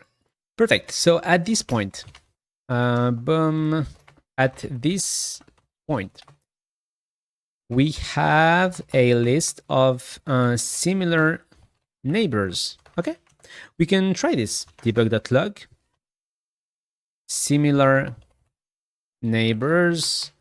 We can add the count of that list. Yeah, similar neighbor grid cells.count, like so. Let's try this out. Boom, boom. Again, we can check if it's null or if its count is actually less or equals to 0. So let's, did I play? Yep. Let's drop the first one first. Okay, null reference exception. Why? Because of course we don't have a neighbor, but we've checked here actually. Neighbor grid cells count is less or equals no neighbors. Okay, so it means that we've got an error here. Okay. Oh, I've made an issue here. If it's not occupied, we want to continue because it's empty. No need to add it. Let's try this again. All right, let's drop this one. Yeah, no neighbors. Okay, boom. Similar neighbors, 0. Let's try this one. Boom, similar neighbors, 1. Awesome. What we can do is drop the red here. So we've got 1. Let's drop the green really far away. No neighbors. Okay. What about this one? We've got 1. Okay, now we should have 2. Boom, 2 similar neighbors. Really cool. So we are now able to detect similar neighbors. That's nice. Let's go on. So as we've done right here, we can add another check. So if similar neighbor grid cells that count blah, blah, blah, equals 0, no. Similar neighbors found for this cell. Okay, cool. We can remove the debug line here. Nice. At this point, we have a list of the similar neighbors. We can merge them. Yay! So now that we have a list of the similar neighbors, what we can do is grab all of the hexagons we need to merge on this grid cell. Okay? So let's do that. First off, we are going to create a list. So list of hexagon. Let's call it hexagons to add equals new list of hexagon. Okay. Then we are going to loop through all of our similar neighbors, then loop through their stack. And if the top hexagon of the stack has the same color, we are going to add it to the hexagons to add and remove it from the stack and go on. After doing so, we will need to remove those hexagons from the stack and we will be able to add them to the new grid cell. Okay? It's actually pretty simple when you think about it step by step. But if you have any question at this point, please feel free to ask. I'm going to try and answer ASAP. Okay, so let's go on. For each grid cell, let's call it neighbor cell. In similar neighbor grid cells, we can call it cell or yeah, let's call it neighbor cell actually. Neighbor cell, yeah. What do we want to do in here? Well, we want to grab its stack. So stack, it's actually a hex stack. Let's call it neighbor cell hex stack equals neighbor cell dot stack. Okay. And after we've got the neighbor cell hex stack, what we want is to loop through all of the hexagons of this stack, but in reverse, so that we start from the top. Okay. So let's create a for loop. We are going to start from not 0, but neighbor stack dot hexagons dot count -1. And while I is greater or equals to 0, we want to diminish I. Okay? This is how you loop from the top to the bottom. All right. We can store this hexagon. So hexagon equals neighbor dot hexagons at index I. Here we go. Now let's check if this hexagon has the same color or not. So if hexagon.color is different than the top color, so grid cell top hexagon color, it means that we've reached the last similar hexagon. So we can actually exit this loop. So break. Okay. Otherwise, this hexagon has the same color, so we can add it to the list. So hexagons to add hexagon. Cool. And we can also unparent it for now because we're going to move it then. So hexagon.setParent null. You could use transform.parent equals null, but I prefer adding a method to the hexagon in this case. So let's create a new method, public void setParent transform parent transform.setParent parent. Here we go. Let's now go back to our merge manager. Cool. And I think that we can already try this out because the hexagon should be unparented. So let's try this. Debug.log here. Or I'm actually going to display or debug the length or the count of our hexagons to add. Boom, what I'm going to do is write not this, but this sign, the $sign. We need to add, boom, hexagons to add that count. Here we go. That's nice. Let's now go back to Unity. All right, let's hit play. So let's drop these greens, and we have, how many greens do we have in this stack? 1, 2, 3, 4, 5, 6. So if I drop it next to it, I should actually see 6 in the console. We need to add 2. No, come on. Oh, yeah. It's 2, sorry. Because we are actually moving everything towards the stack that we've just dropped. So we should move these 2 hexagons. Let's try this. Okay, nothing. If I drop this one, it has 4 next to this one that has 4. Okay, let's try this one that has 2 next to the one that has 4. We should see 4 in the console. Yep, 4. That is so cool. And if I drop this stack next to these 2, we should actually be moving 4 plus 2, 6. 6. Oh, come on, we are getting there. All right, enough for this lesson. In the next one, let's go on. See you there. Welcome back, guys. In this lesson, let's go on as usual. Okay, anyway, so we now know how many hexagons we need to add, and we've added them to the list. So let's remove them from their stacks, actually, because we've unparented the hexagons, but we need to remove them from the stacks. And I did not do it right here because, again, you can't edit a list while you're iterating through it, okay? So we can grab this. We need to merge everything inside of it. Is that complete? No. Let's add another comment here. Inside of here, remove the hexagons from their stacks. Let's do it. So again, let's loop through the similar neighbors. Boom, here we go. Oh, come on, why? Okay, and inside of here we can grab the stack, and if we find the hexagons to add inside of the stack, we can remove it. So let's loop through all of our hexagons to add. Or we can actually create a for each loop, yeah. For each hexagon in hexagons to add, what we are going to do is check if it's inside of the stack. So let's first cache our stack, hex stack equals neighbor cell dot stack. Okay.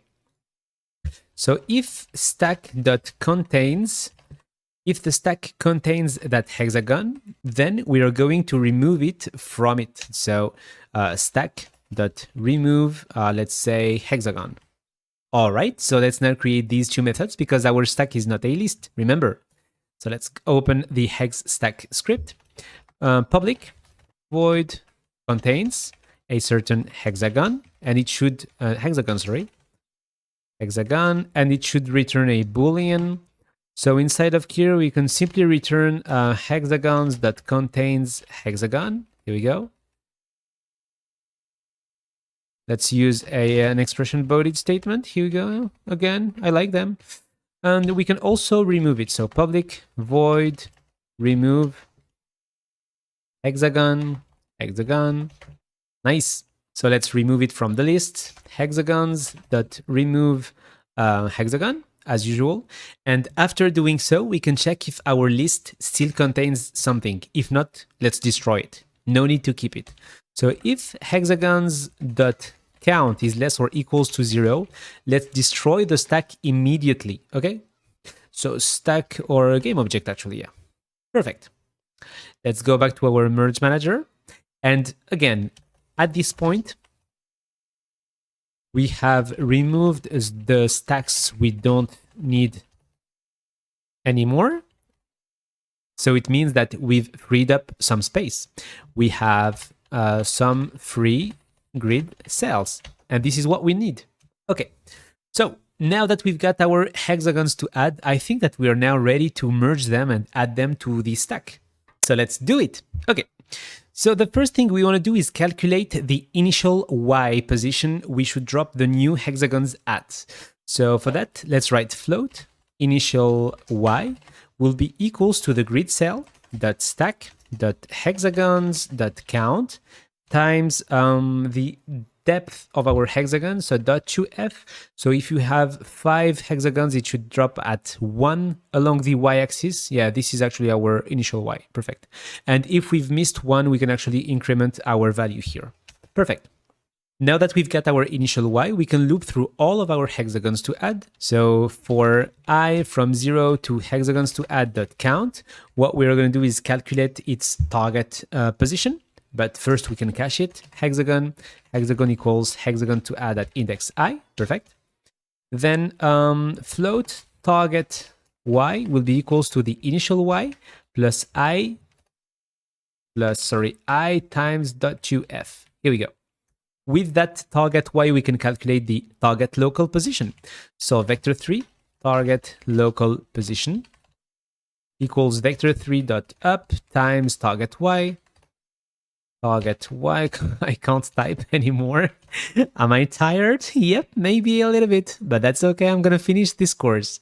And now that we've got this, we can actually add the hexagon to the brand new stack. So grid cell dot stack dot add hexagon. Here we go.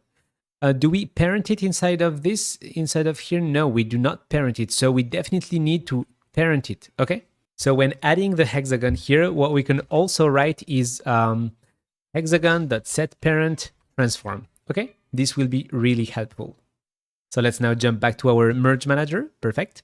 Now that we've added the hexagon to the stack and it's actually a child of that stack, we can use the target local position.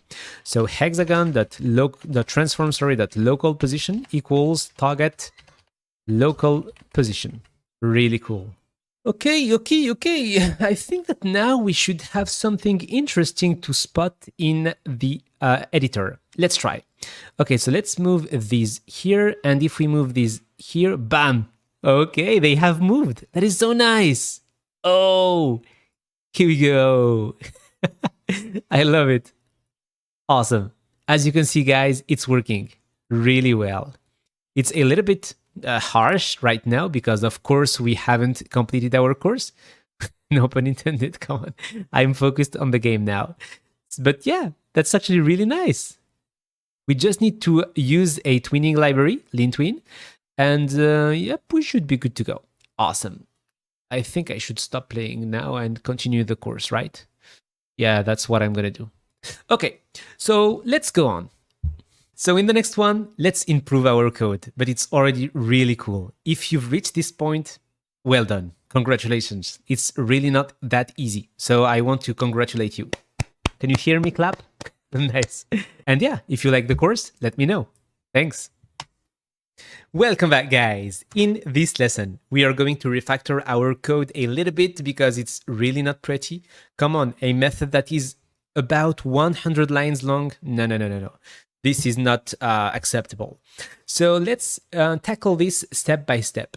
First off, we've got a method here that returns our neighbor grid cells. Okay, so what we can do is write neighbor grid cells equals get neighbor grid cells. Here we go. Then what we can do is grab all of this beautiful world right here, boom, cut it, and create a new method for that. So private grid cell list, actually, yeah, let's return a list of grid cells. Get get neighbor grid cells. Here we go. We can paste our code here, and let's create the list here. So list of grid cell grid, or maybe neighbor grid cells equals this. Okay, we can then return it. So return neighbor grid cells. Perfect. So we definitely need the grid cell here. Where can we grab it from? Let's grab this line, pass in the grid cell as an argument. Okay, we can drop this line here. Oh, come on, I don't have it anymore. Layer mask, let's call it grid cell mask equals 1 offset by grid cell boom dot game object dot layer. I think it was something like that. Grid cell. Here we go. Nice. So we now have a method to return the neighbor grid cells. I think that we're going to use the same logic to return the similar neighbor grid cells. Okay. So yeah, let's do that. Let's grab this. We can cut it and call get neighbor grid cells. Okay. We are going to add the arguments later on. Don't worry. Private list of grid cell get neighbor grid cells, but it will be the similar get similar neighbor grid cells. Boom. Come on, Control Z, please. Come on. No. Don't explode. Okay, let's paste this. All right. What do we need? We need the neighbor grid cells, of course, and the top color. So color, this. Boom. Drop it here. And grid cell. I think it was a list or an array. I think it was an array. Neighbor grid cells. Yeah, we can actually use an array here or a list. You're free to choose whatever method you like most. So list of grid cell. Let's call it similar thingies here. Boom, bam, beam. Okay, we can return it. Return this. Perfect. So what we can do is actually go up, pass in the color. So grid cell top hexagon color with our neighbor grid cells dot to array. Okay, perfect. Or do we pass in get similar here. Get similar neighbor grid cells. Cool. So we are now using two methods, but what we can do is actually use only one. You decide. We can use one method to return the similar neighbor grid cells. Okay. So in here, what do? We store the hexagons to add. We can create a method for that. So we can write something like get hexagons to add. Okay, boom. We can grab all of this beautiful world, cut it, and create a new method. Private list of hexagon. Get hexagons to add. Here we go. So let's again create the list right here. Boom. Let's call it hexagons to add equals this. All right. We can remove the spaces from here. Boom, boom, boom. We need the similar neighbor grid cells, so we can paste it or pass it as an array, and the color again. So let's copy this. Boom, drop it here. Are we good? Maybe you can call this similar neighbor grid cells. Yep. And we can finally return our hexagons to add. Nice. So now let's go up and configure this. What do we need? The color. So grid cell top hexagon color and the similar neighbor grid cells. Nice. To array, as usual. You can pass in a list. Come on, you know how to do it. Now we can remove them from their stacks. So let's cut this. Private void remove hexagons from stacks. Boom, boom, boom, boom. Here we go. So we will need the hexagons to add. List of hexagons to add, and we will need a I think a list or an array. Yeah, an array will do. Boom. Here we go. We can now call this method right here, I guess. Yep, with the hexagons to add and the similar neighbor grid cells to array. Here we go. I'm afraid we will not have the same behavior, but we will try this. And this is moving the hexagons to their positions here. So move hexagons to their, or maybe move hexagons actually, yeah. Private void move, what the heck? Move hexagons. Let's paste everything in here. We will need the grid cell. We will need the hexagons to add. So let's grab our list. Boom. Drop it here. Nice. Then we can actually add the arguments here. Grid cell and hexagons to add. Perfect. So we should have the same behavior now. Let's try this out just to make sure that we don't have any error. All right, let's hit play. Boom. Let's try and merge stuff here. Okay, so this one, nice, nice, and nice. Yeah, I love it. Okay, this is working. Perfect. So now let's jump back here. What we want to do here is to actually check if we have a complete stack and of course merge or vanish all of the hexagons of that stack. So let's create a method for that. Let's call check for complete stacks. Stacks, not stacks. And we can pass in the grid cell. So grid cell, cool. Because this is the one we are actually checking and compiling or merging stuff into. Then with our loop, we are going to apply the same logic for all of the grid cells that have been updated. So private void, boom, grid cell, grid cell. Okay, what do we want to do in here? When is a grid cell complete? When it has more than 10 similar top hexagons, okay? So there are multiple ways to do so.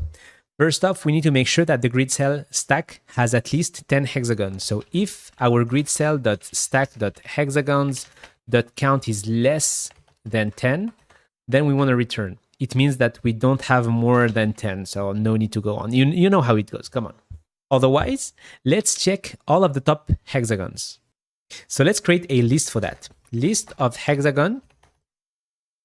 Let's call it same or maybe similar hexagons equals new list of hexagon, okay? Then we want the color of the top hexagon. And by the way, we could actually pass in the color right here because this is the one that's going to be on top. So no need to grab it again. Boom, boom, here we go. We can actually add the argument color, top color, perfect. So inside of here, let's loop through the hexagons of the current stack. We've got a way to loop through all of them. We've already done that, come on. I think it was in not removing, but adding, yeah, this loop. Let's copy it and paste it right here. But we want to loop through the similar hexagons, okay? Boom, boom. Not through the similar hexagons, sorry, but through grid cell.stack.hexagons.count, okay? And inside of here, we can grab the hexagon. So hexagon hex equals grid cell.stack.hexagons@index I, okay? We can compare the color of that hexagon to the top color. So if hex.color equals top color, or actually is different than the top color, it's going to be easier. We can exit the loop because it means that we've found a hexagon that has not the same color as the top one, okay? Otherwise, we can add it to the list. So similar hexagons.add hex, or maybe let's call it hexagon actually. That's better. I'm constantly changing my variable names. Wait, let me stretch a little bit here. Okay, I'm good to go. So at this point, again, I love writing at this point. So at this point, we have a list of similar hexagons. How many do we have? How many? If similar hexagons, so similar hexagons.count is less than 10, it means that, again, we need to return. It's not enough. Otherwise, we have more than 10, so we can destroy them. While similar hexagons.count is greater than 0. We want to remove that hexagon from the stack. So grid cell.stack.remove similar hexagons at index 0. Okay. And when removing a hexagon from the stack, we remove it and actually destroy the stack if it has no more hexagons. So that's cool. What we can also do is destroy that hexagon because right now it's still alive or in our scene. So we can write similar hexagons at index 0 dot game object and destroy it. So let's call destroy, maybe destroy it immediately. So destroy immediate display, perfect. And finally, we can remove it from the list. So similar hexagons dot remove at 0. Here we go. Nice. So this is how we can destroy all of our hexagons. Let's try this out. All right, let's hit play. We are going to try something. Boom, here's 1, 2, 3. If I drop this here, how many ones do I have? Let's select it. I don't want to count, so I'm going to select the stack and switch to debug mode. I have 9. Okay. And this one has 1. Perfect, so we have 10. Let's try this one instead. 1, 2, 3, 4, 5, 6. Okay, let's try. Boom. Yeah, our 15 hexagons have been destroyed, actually. That's really nice. Boom, and boom, destroyed again. And this should also destroy. Yep, this should also. Perfect. We're getting there. Nice. And we've got an error. Nice, the first one. So let's check where it did come from. Line 186. Okay, so similar hexagons at index 0 that game object. We destroy it immediately. Okay, so we've removed it from the stack. It means that someone else has destroyed our hexagon. Interesting. So to prevent this from happening, what we're going to do is unparent the hexagon first and destroy it later, okay? So what we can do is write similar hexagons at index 0 dot set parent null, okay? Then we can destroy it. So destroy the hexagon, perfect. Remove it from the stack and then remove it from the similar hexagons list, okay? Let's try this out. All right, let's hit play. Boom, okay, let's try this. Okay, we don't have 10, but now 1, 2, 3, 4, 5, 6, 7, 8. Okay, we've got 8 here, cool. Let's try this, we've got 3. So we should be destroying the not the whole stack, but only the blue ones. Okay, no error. Nice, really cool. What about this one? Boom, nothing, perfect. So we've got 1 plus 5, it should be 6. Okay, we still have these. Oh, I need a red one here. But let's try this first. Okay, we've got 1, 2, 3, 4, 5, 6, 7. Okay, oh, I've got a red one. So yeah, but yeah, if I drop it, I should still have a blue. Yep, oh, that's so cool. Okay, now we got it. Really nice, awesome. Okay, cool. So in the next one, because this one is a little bit too long, what do we need to do now? What we can do is actually check whenever we merge something, like at this point right here. I did not notice what happened here, but at this point, we can also merge these two greens, maybe with this one at the center. So we should merge everything here. And the red here should come here, or maybe this one can jump to the other one. Okay, so this is what we should do in the next one. But I think that it's going to be hard to tell without proper animations. So instead, we are going to tackle animations. See you in the next one. Welcome back, guys. In this lesson, we are going to animate our hexagons whenever they move, because it's going to make it easier than to spot whenever we need to merge multiple stacks together. Okay? So, yep, let's go on. Let's open our merge manager. Right now, everything is simple methods. And to animate our hexagons, what I propose to you is to turn some stuff into coroutines. It's going to make it way easier to animate and add delays. So for that, what we are going to do is create our first coroutine here. I enumerator stack placed coroutine. Here we go. So inside of here, we will definitely need a grid cell. So grid cell, because we are going to call this from right here. But first off, let's actually remove the indent. Yep, I think, yeah, this is logic. No, not these. These should be on the right-hand side, like so. Perfect. So inside of our stack placed callback method, we want to trigger the coroutine. And for that, we are going to call start coroutine, stack placed coroutine with the grid cell. Here we go. Then we can grab everything that we had inside of here and drop it inside of the coroutine. Boom, boom, boom. Here we go. Perfect. Inside of this coroutine, again, we are going to create another coroutine because it will definitely come in handy when checking multiple times the other cells, or in other words, when creating a loop to check all of the cells that have been updated. Okay, so for that, let's create our other coroutine. I'm going to call it check for merge, something like that. I enumerator check for merge, and let's pass in the grid cell. Here we go. We can grab everything we've got in here again, boom, and drop it here. And inside of the stack placed coroutine, we are not going to start it like we've done right here. Instead, we want to wait for it to complete before doing anything else. So we can write yield return check for merge with the grid cell. Like so. Perfect. And this will make sure that we wait for this coroutine to complete before doing anything else after that. Okay? So now we can implement this one. Instead of returning, we definitely want to yield break to exit the coroutine. Here we go. We can copy this and drop it right here. Perfect. Nice. So now, why are we using coroutines? Well, because we want to animate our hexagons here.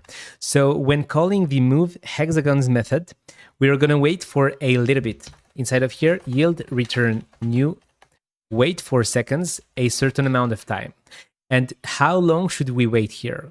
Well, the duration of the animation to move a hexagon plus a certain delay that we are going to apply to each hexagon. Okay? So let's first tackle our move hexagons method. Let's expand it, perfect. And instead of moving the hexagon right away, what we want to do is call hexagon.move to local, here we go, to the target local position, sorry, here we go. We can now remove this and create this method here. So I'm just going to hit Control C, jump back to the hexagon, remove this, public, void, move to local, vector3, target, local pulse. Here we go. And inside of here, we are going to use the lean-twin library because it's definitely making our lives easier. So lean-twin.move local. We're going to move this game object towards the target local position in 0.2 seconds, let's say. Okay. And we can definitely use an easing. So set ease, lean-twin type.scene maybe. Yeah. Yep. This one should be nice. And finally, add a delay to make our animation more cool or cooler. Okay.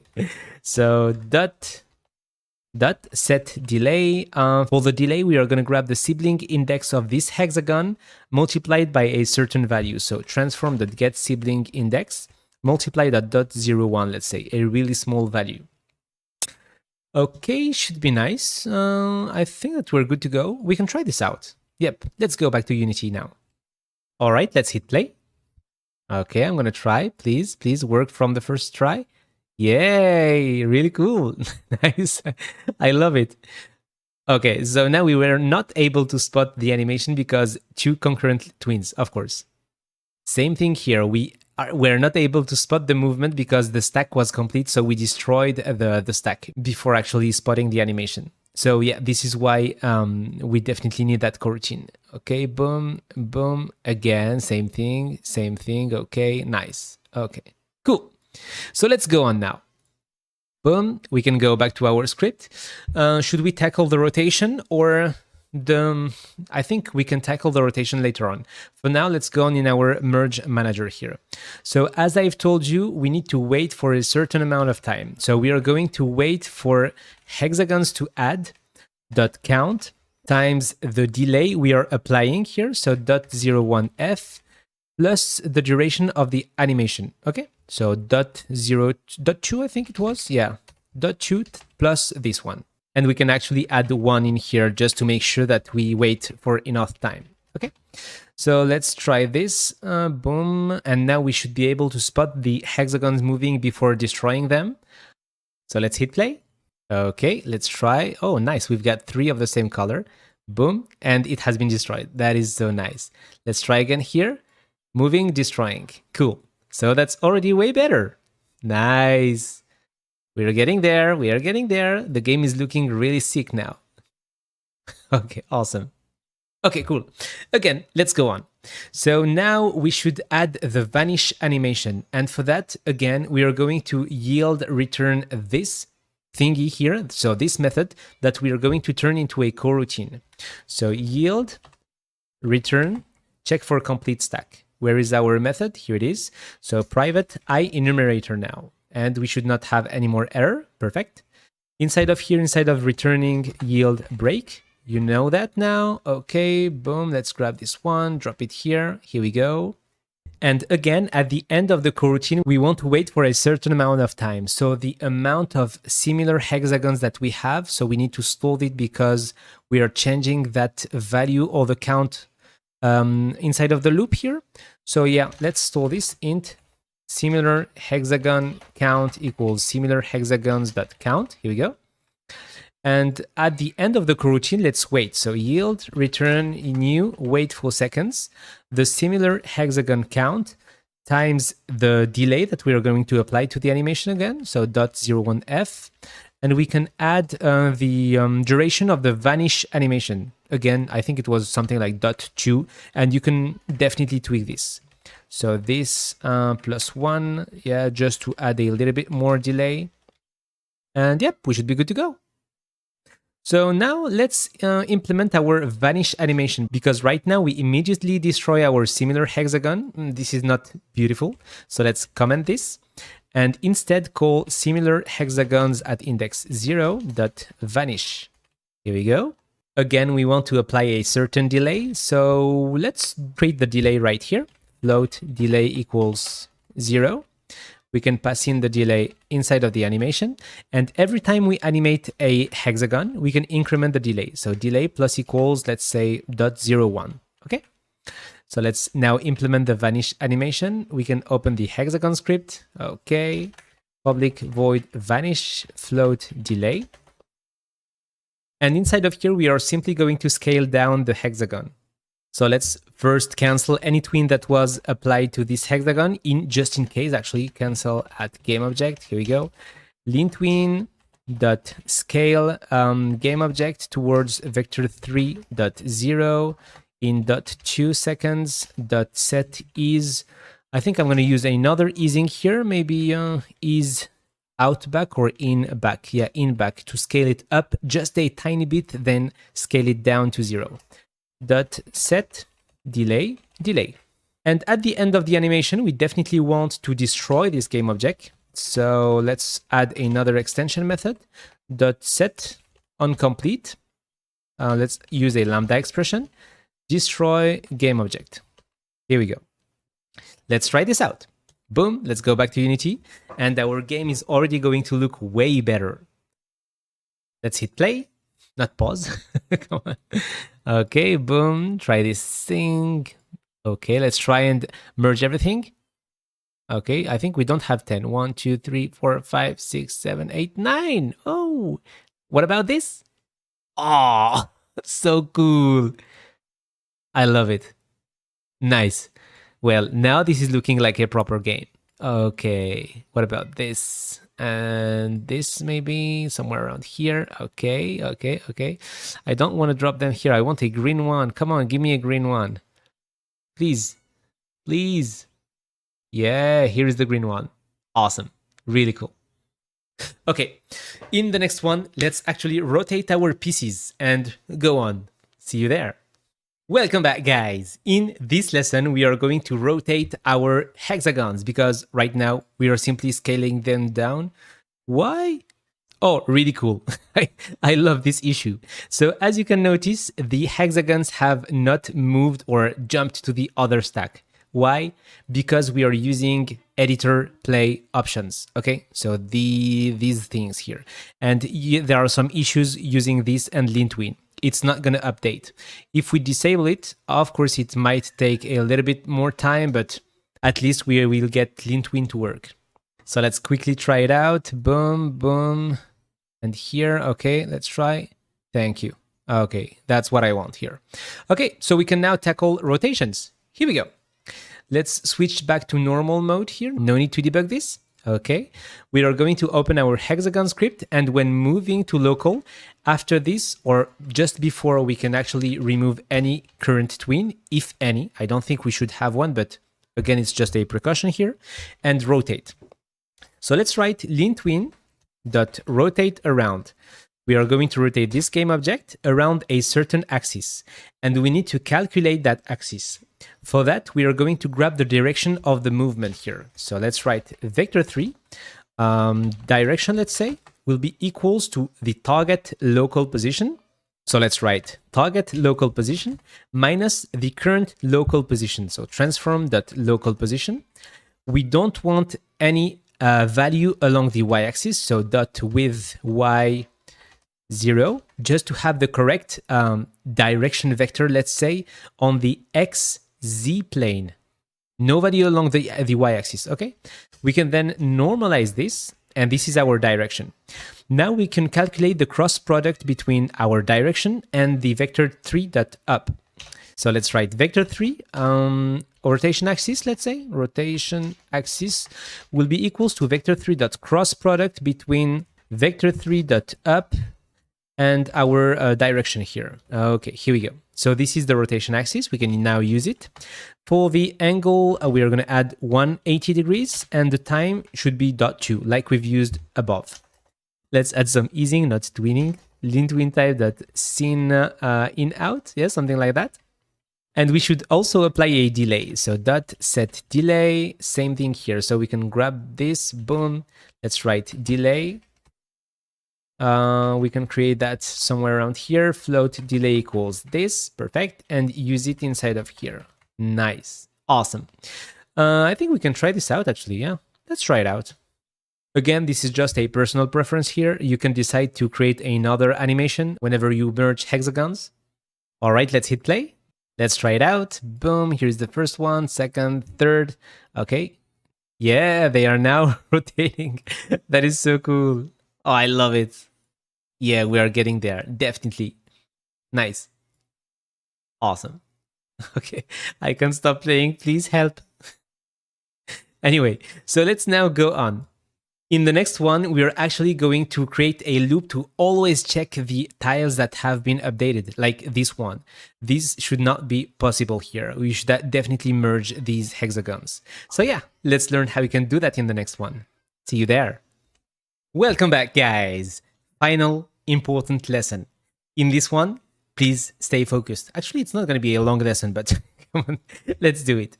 We want to update or check whenever a tile has been updated or has lost some hexagons, okay? So let me show you an example here. Let's move this somewhere around here, this here, and this there.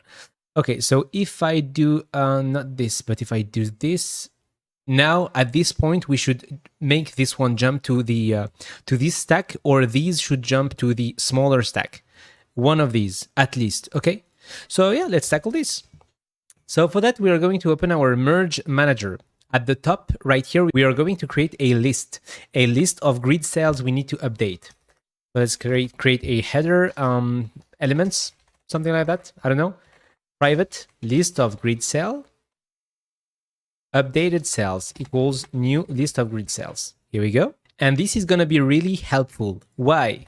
Inside of here, when starting the coroutine, what we can do is add the grid cell to the updated cells. Okay, so updated cells.add grid cell, like so.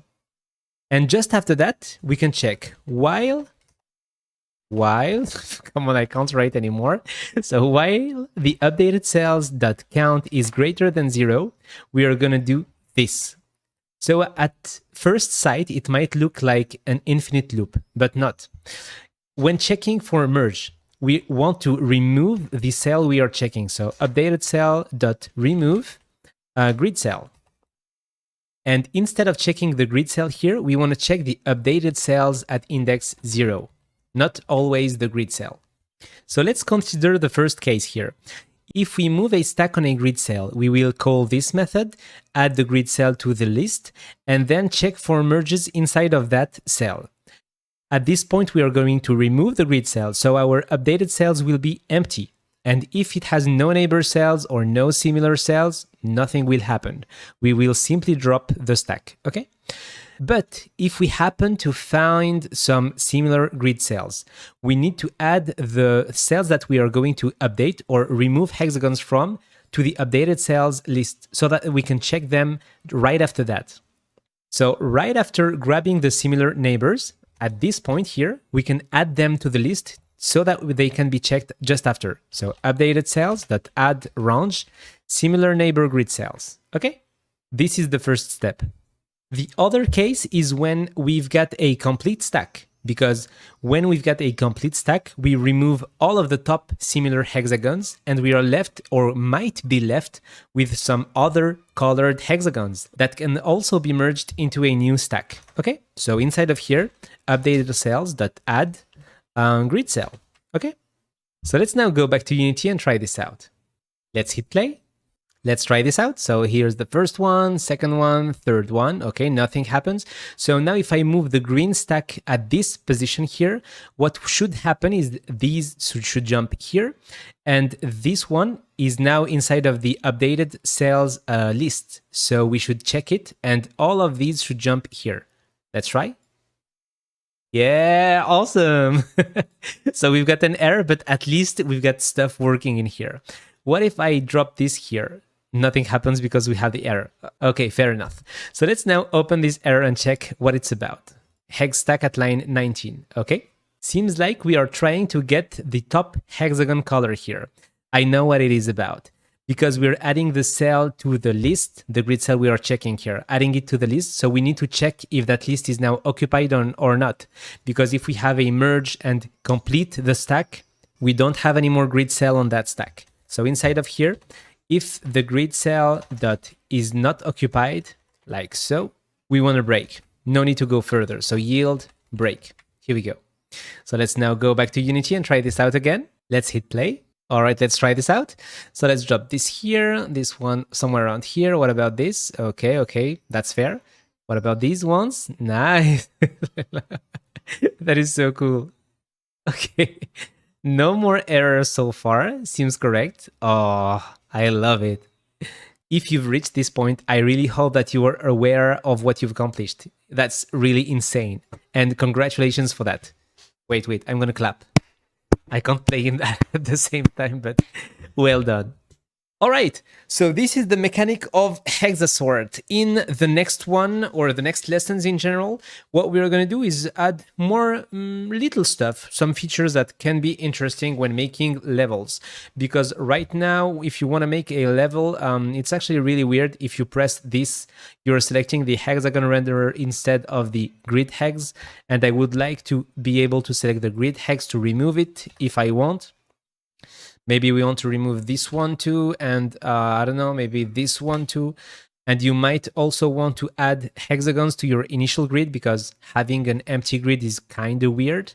But yeah, in the upcoming lessons, this is what we are going to do. So stay tuned for that.